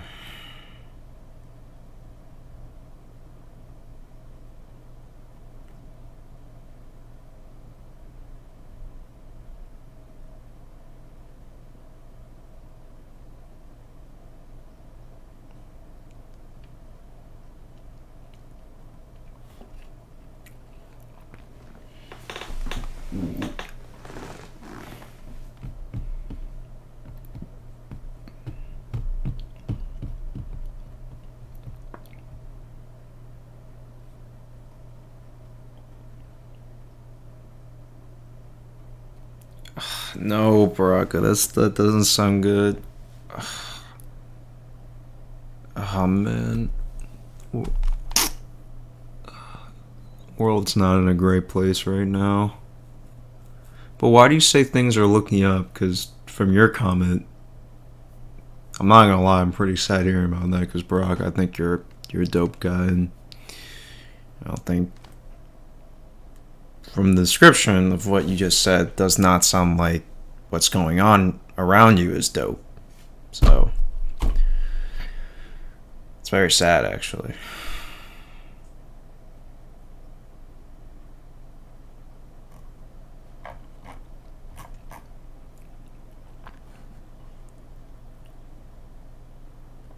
I mean, this is pure play. I do like pure. I think I might just go with the pure PlayFab option. Because, like,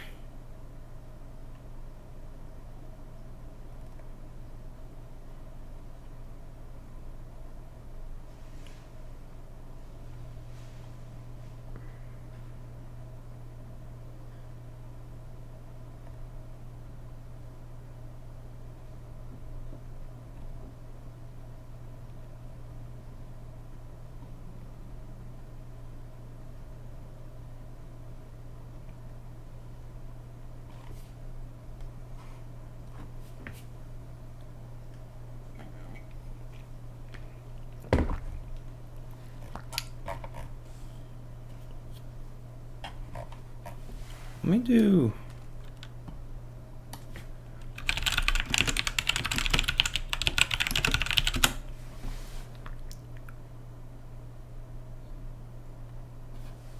So if I look up Windows device ID, what do I get?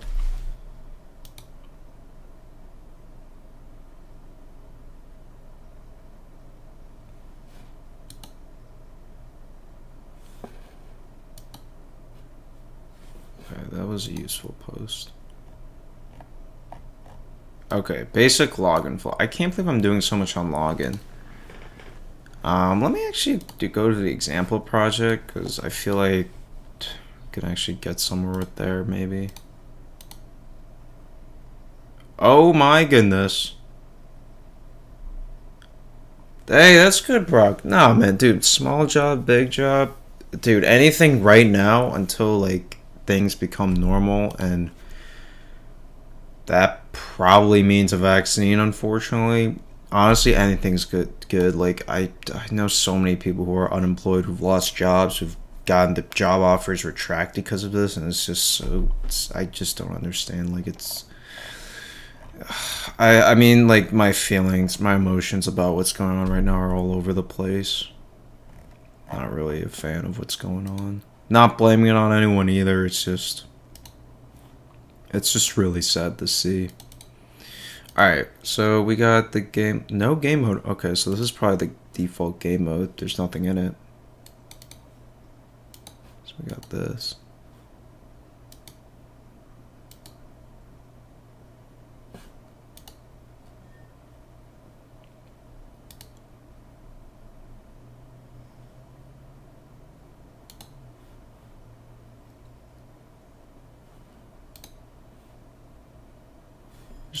There's no override. Oh shoot, I closed the project. Oh man. That's not good. Ugh, I gotta reopen it. Okay, yeah, we were using a plugin call so that you're able to. So what about Windows? I'm using.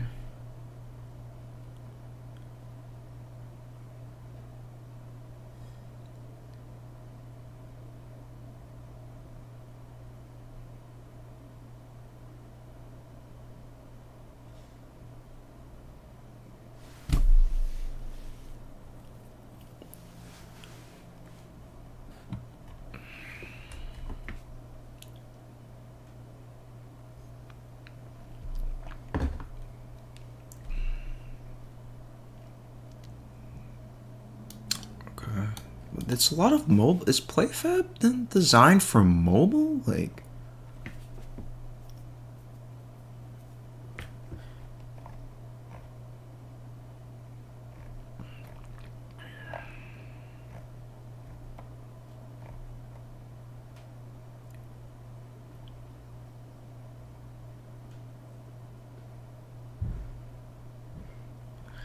I think I might just use login with PlayFab at this point. Do you think the vaccine is coming soon? Baraka, so there's from last I read about, there's 3 companies in stage 3. So we got Oxford, that company in China, and then Moderna, which is in the US. Oxford's in the UK. They're projecting it will be as early as October that we get something. I hope that's the case because, man, dude, this is what's going on right now is crazy. People are going crazy. It's just not good right now. And literally, it sucks because a lot of us we can't do anything about. We can just, pray. Whether or not you're religious, but.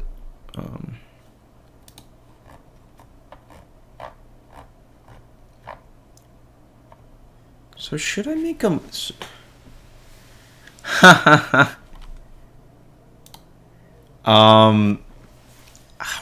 I been working out? Quite the opposite. I mean, I've done like some stuff. I've been doing a lot more hiking. So I don't know if, and maybe like some cardio, but like in terms of work, dude, I literally stopped. That's one thing I miss from this is the gym. That's definitely for sure because before this whole pandemic, I was definitely working out a lot, but now it's all gone, my gains. But it's okay. Maybe I should. So, should I just make a mobile game out of this? Like.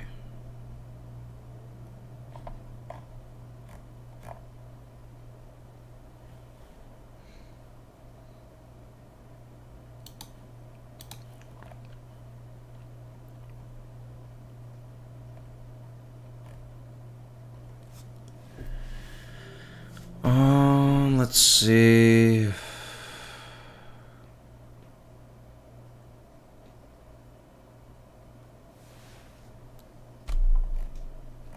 See, that's what I'm saying.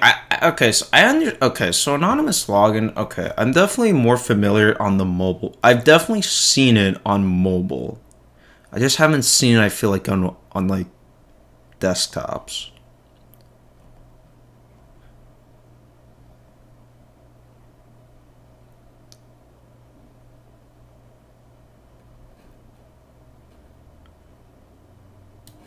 Let me look at this. So is this just username and password?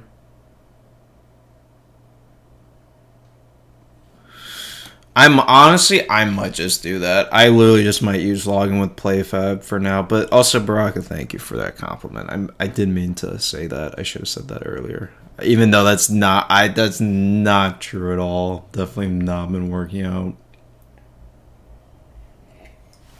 I think it's the lighting, Baraka. I think it's the glow. It's the glow. It's the tan. The summertime. Tan helps.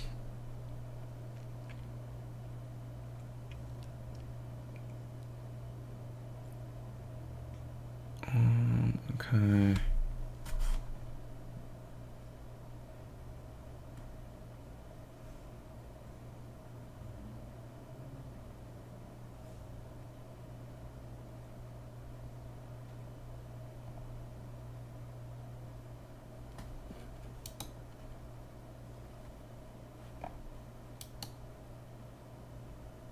The lighting or the milk? Maybe it's the milk.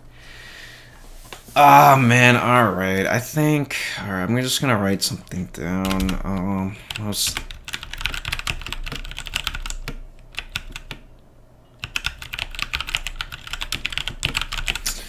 Thing is, I want to try to do a mobile tutorial, but I just haven't made a mobile game though.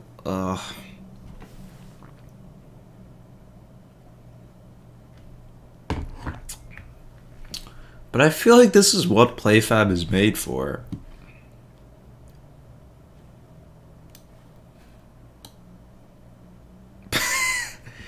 Rip. Okay.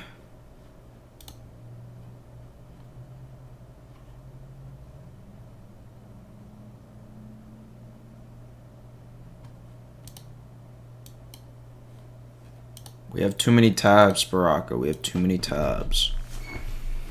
Okay, no, yes.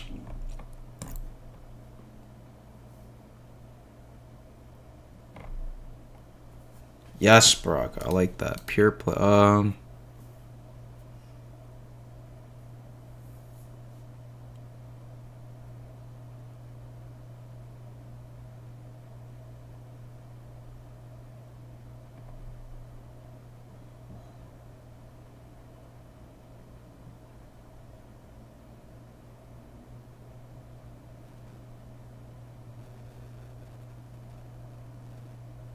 that's Baraka, that's the thing. I don't know anything about Android dev. That's why I don't want to delve into it. I want to let the mobile people do the mobile stuff and, you know. I mean, I do want to get into mobile dev, but like, I guess we kind of already have. We made that Flick Soccer remake, but that was kind of a joke. But with Unreal, I feel like, I want to spend time on that, like, accurately assess how to do that. Like, that would be a long term project. We're talking like year and a half, maybe even 2 years.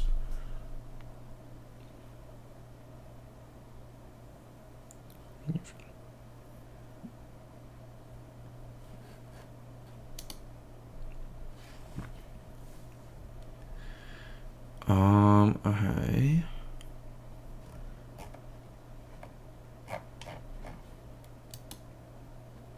Alright, what about, okay, so that's basic login flow. More example, why not? More login examples for Unity.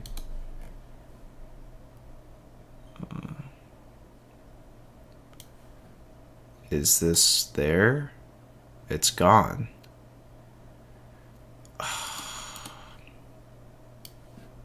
Alright, Unicorn Battle. We'll look at Unicorn Battle. This is... okay.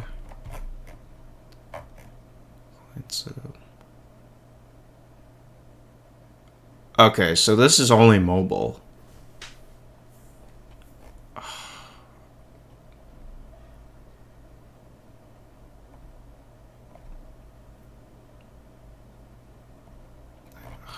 Okay, then this is not gonna help because it's literally only for Android. So, wait, they got Objective C in there.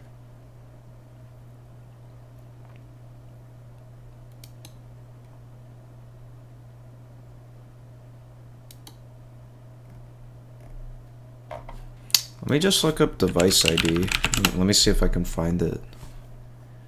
Yes, okay.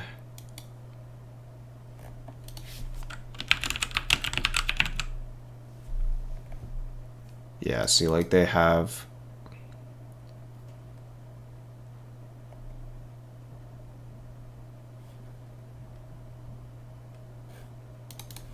Sign in. Baraka, that's OP. Dude, 48 hours? That's that's like nothing. That's really fast.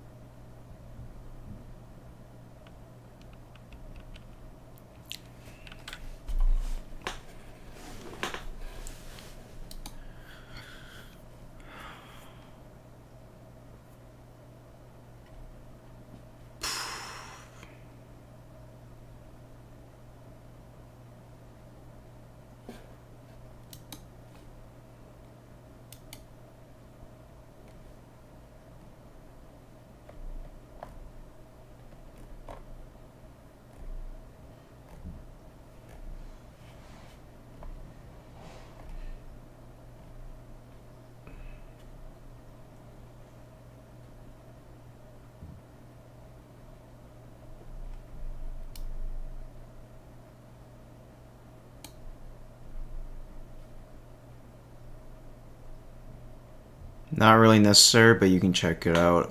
Baraka, you can't. I don't know why, but you can't send links on live streams.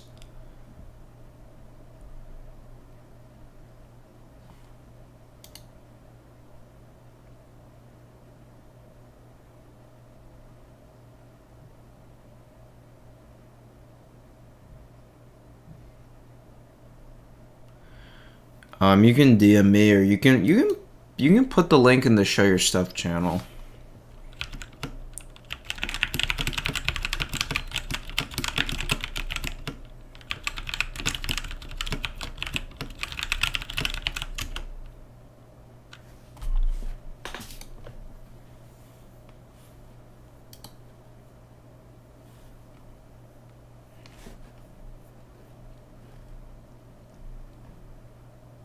Yes. Okay. Single PC. Yes.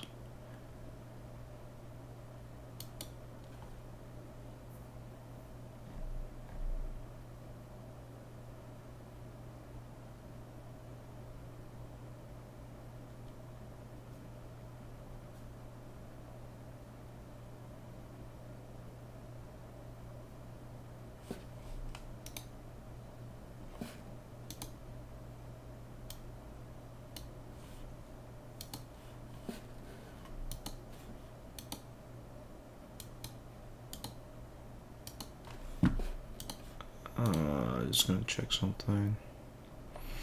Okay, so this is more along the lines of what Bio was talking about.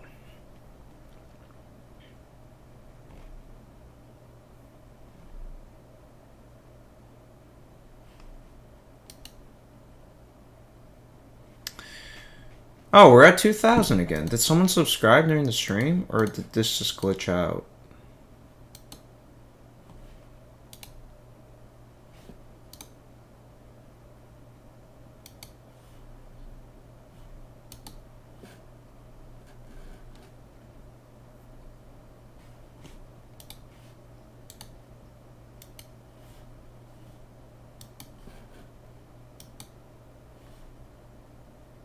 I think honestly I might just do law. I want to do it, but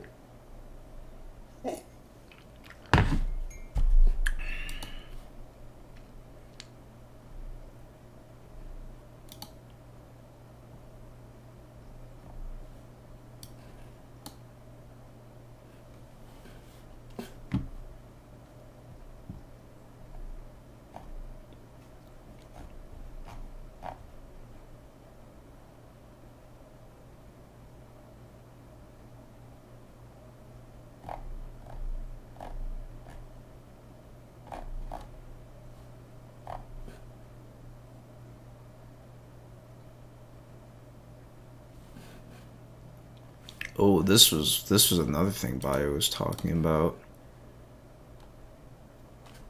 How he got screwed because of the duplicate accounts. Thank you, Barack. I appreciate that. It's just like glitching though, because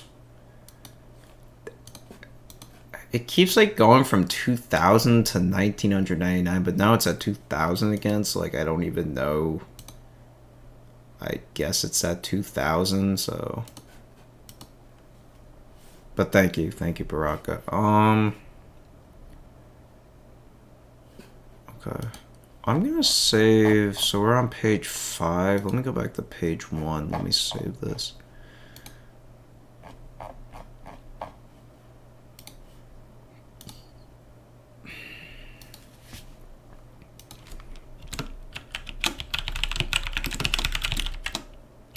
Okay, we'll go there, and then we'll go. Oh wait, Windows. No, that's Windows Phone. Windows Phone. Oh my goodness, I haven't seen that. I haven't seen Windows Phone in years. Oh my goodness. Probably Baraka.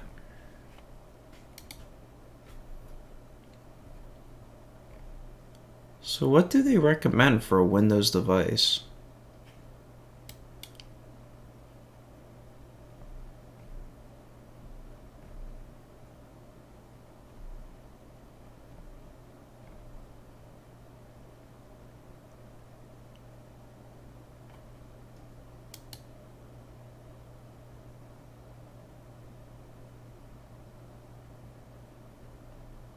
Okay, this guy's using custom. Okay.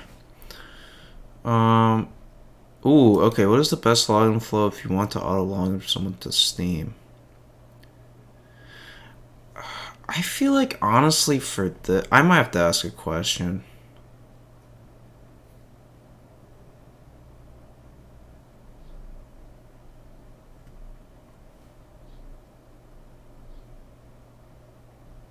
I could see that, bro. I could actually see that.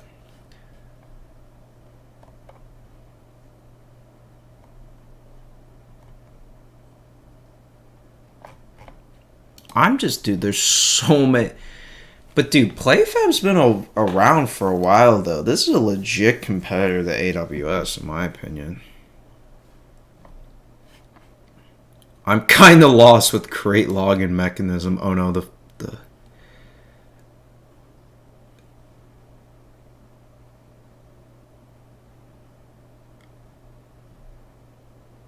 The tabs, Baraka. The tabs. The tabs.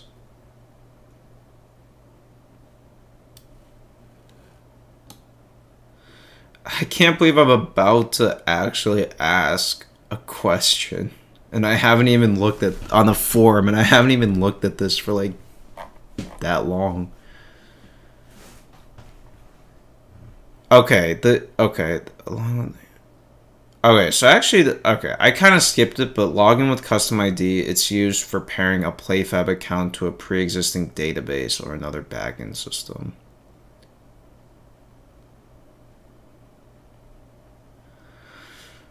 Okay, so then I feel like for a game, but they're saying use anonymous. Oh, sup, OXC, how you doing? How you doing?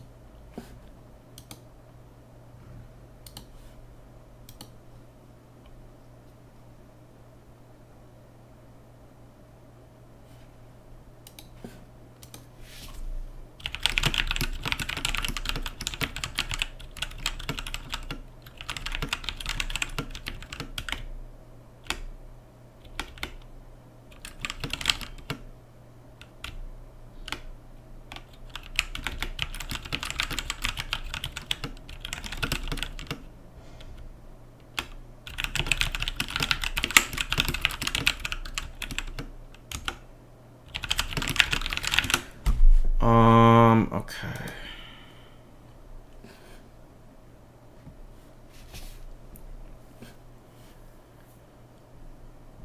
They need to expand on this. Like, I mean, it is a good. It's a decent description. It's pretty good, honestly. It's pretty good.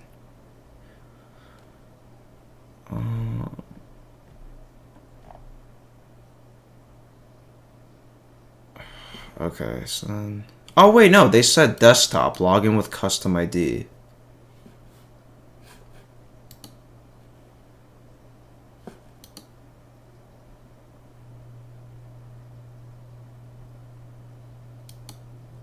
Oh, wait. You PlayFab authentication. Okay, okay. We got something in here.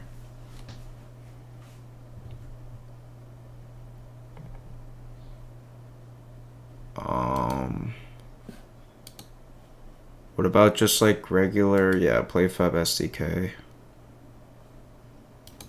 Do like authentication.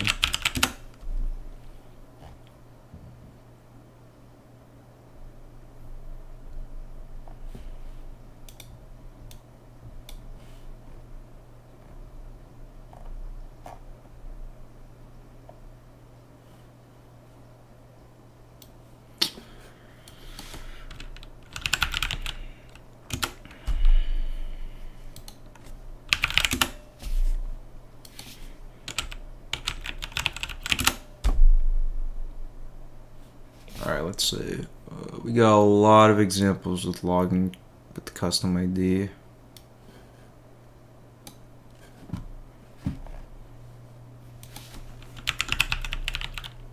Okay, actually, this is a good example.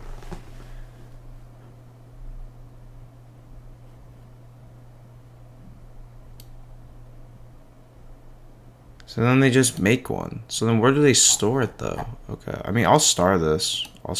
Blake.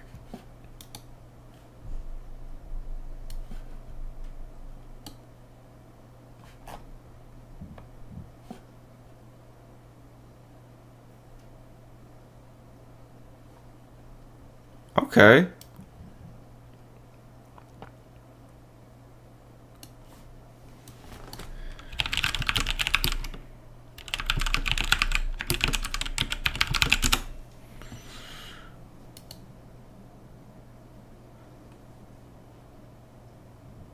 Alright, get device ID it is.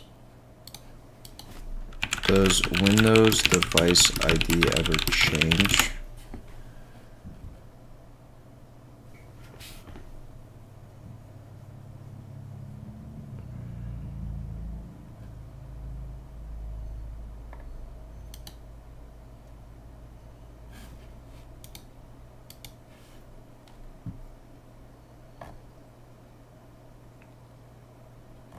Okay, I have a decent idea of how to go about this.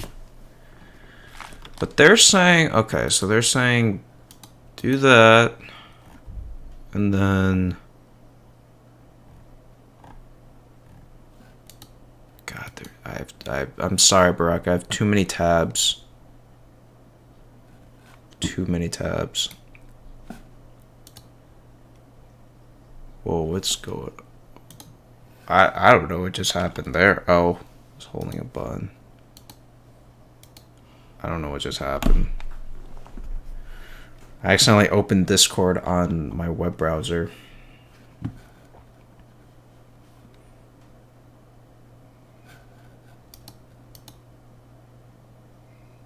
Okay, so so I could use the Windows device ID. Let's do that.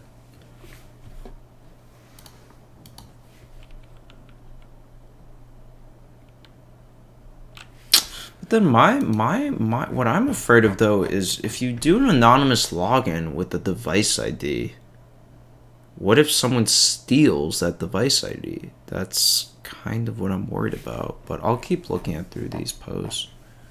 There's a lot of posts. Oh, okay.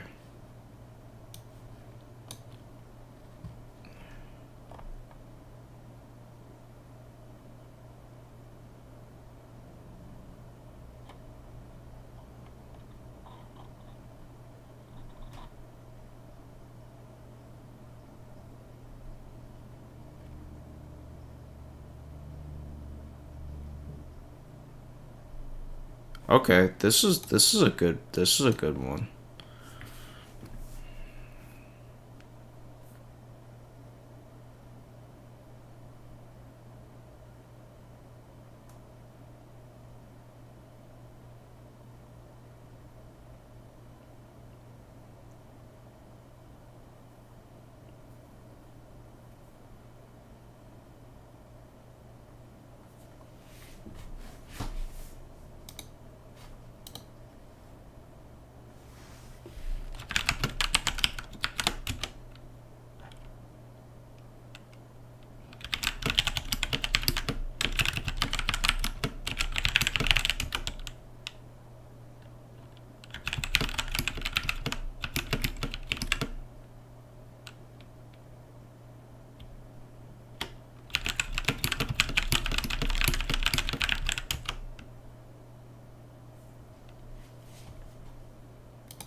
Brock, are you still here?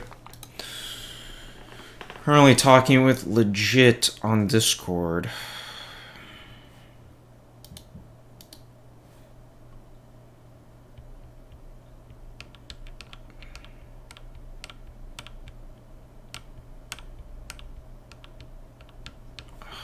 I'm still, I guess maybe I'm just a noob, but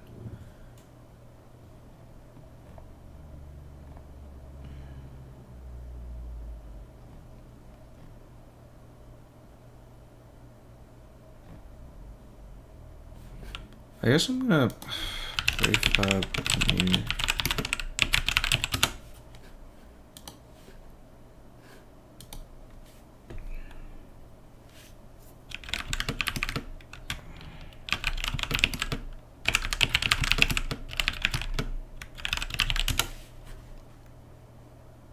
That's what I'm afraid of. What if a device ID gets stolen?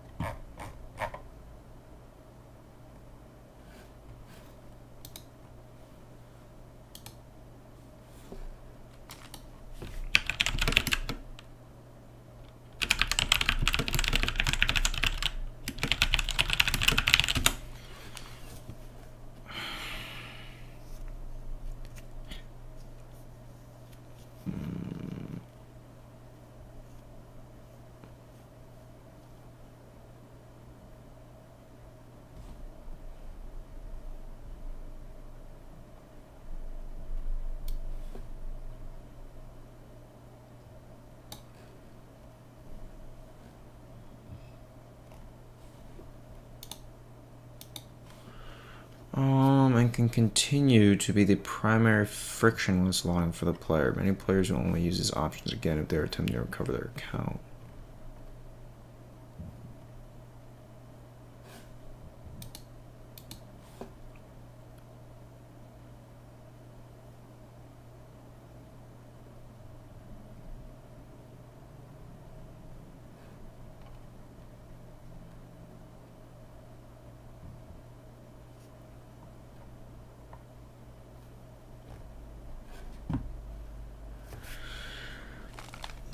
Gently encourage to link your okay if you're using retrieve the token.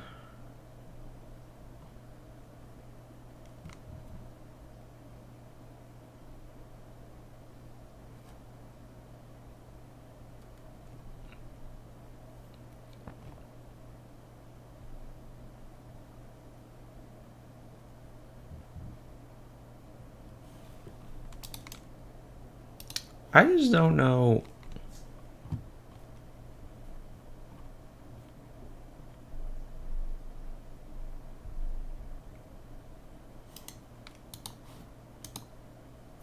Alright, I don't even know what's going on.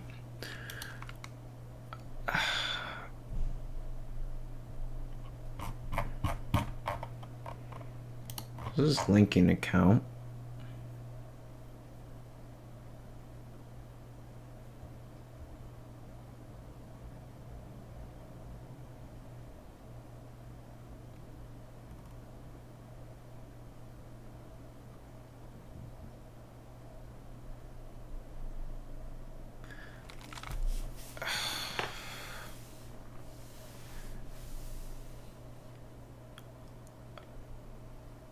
I guess just my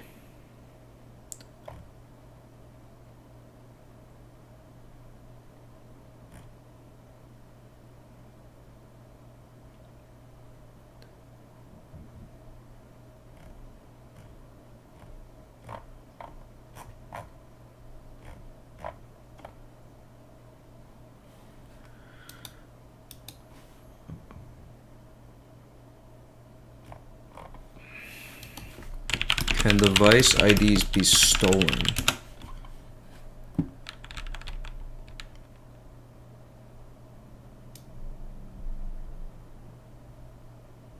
That's what I'm saying. Like, I'm just.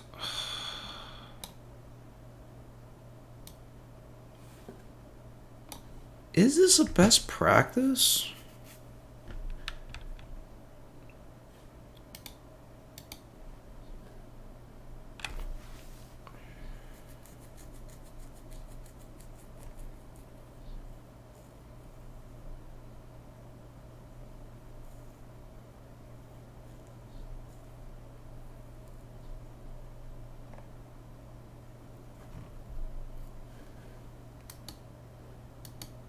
I guess that is the question. Like, I have no idea.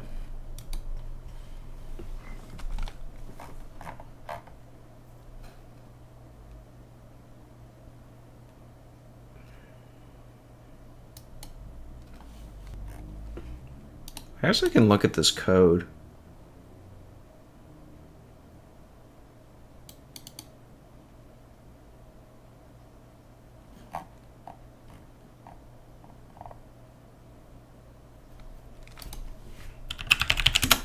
Good login. Look up login. What do we got here? Nope. Oh wait, no. I don't want to look it up in here. I want to look it up in... No. Just... No, I don't want to replace... No. Login. I'm just going to say find... Can I find all? To find all. Oh, that might be a little too much. Find. Yeah, let's do the current directory. Nothing. It's probably in here though.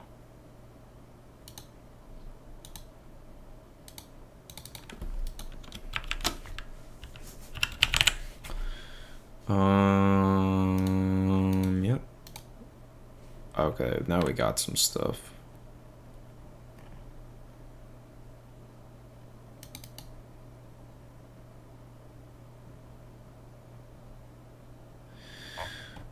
First impressions of this one, definitely, I definitely like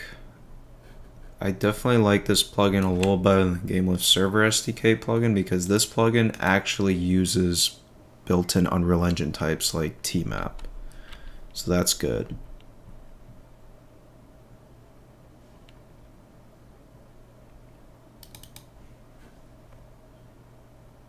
Okay.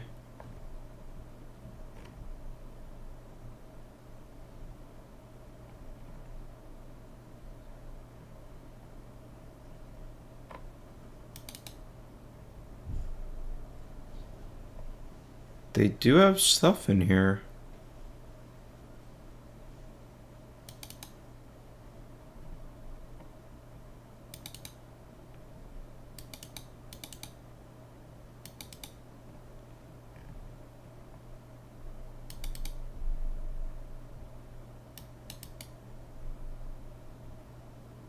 All right. Now we're getting into big stuff here. Login with Apple, custom ID. So this is the thing.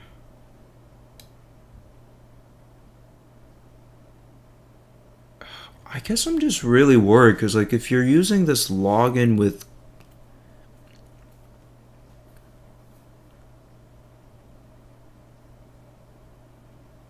like couldn't they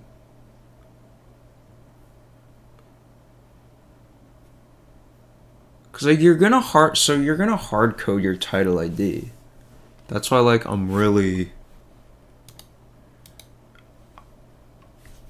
like not really sure. Like if you have your title ID in the game, clients are gonna know what your title ID is. They can use that to call this login with custom ID function, and then they could basically just make a bunch of users. Like I don't know, I guess I'm not really sure like what's stopping them from doing that. You know? And this is why I might need to make a forum post, because like I really have no idea.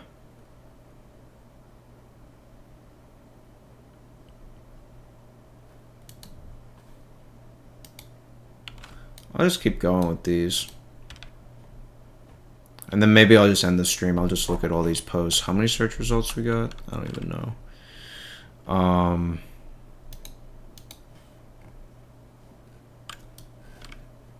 I'll look at this.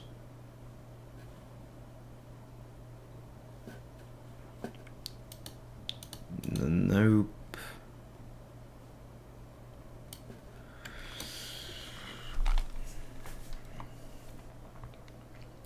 That key is going to have another sign-in mechanism they need to have another sign-in that isn't device.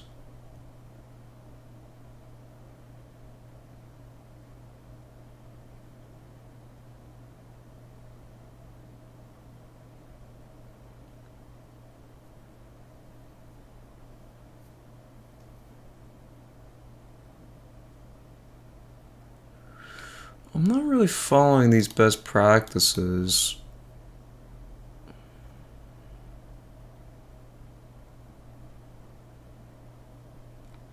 Cause like you're saying the first time you don't make them log in, but then later you want them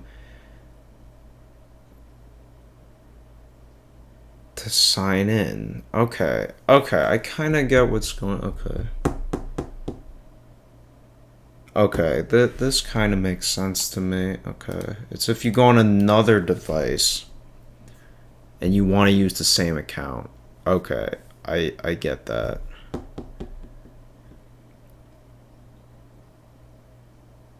My worry with this is, what if they fake the device ID? Like, what if they get that?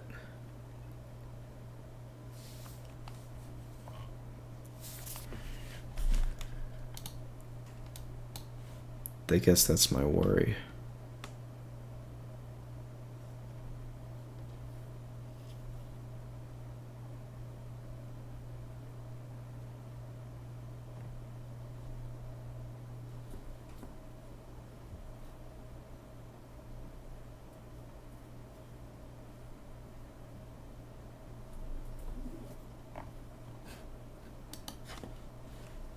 Error on login.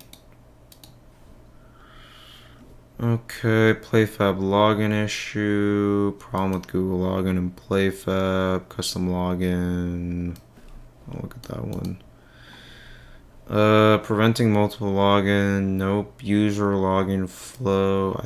Okay, we're gonna look at those two.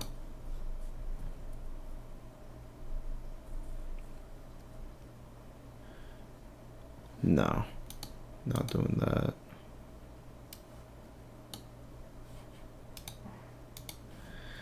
Well, first, I'd recommend providing that as a part so they can get there rather than any service issue.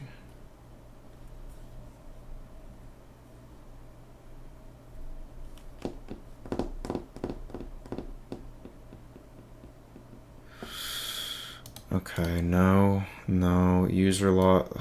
Wait, did I look at that one? Yeah, I did.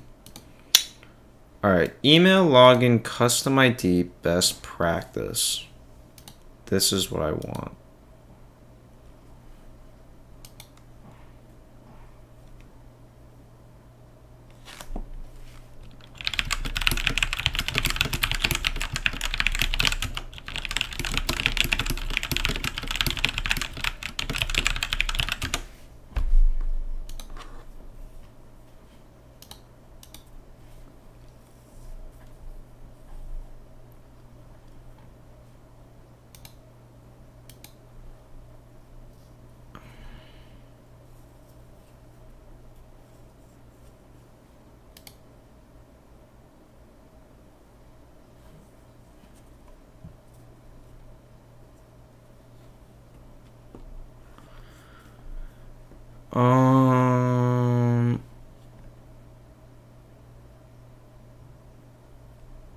Alright, Alright, so seems like I'm going through these forum posts. I'm trying to just learn what is the actual best practice for player authentication. So I'm just going to keep looking at all these forum posts because there seems to be quite a lot.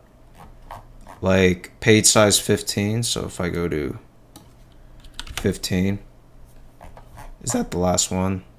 Wow, there is so much. All right, I'm gonna just do this off stream.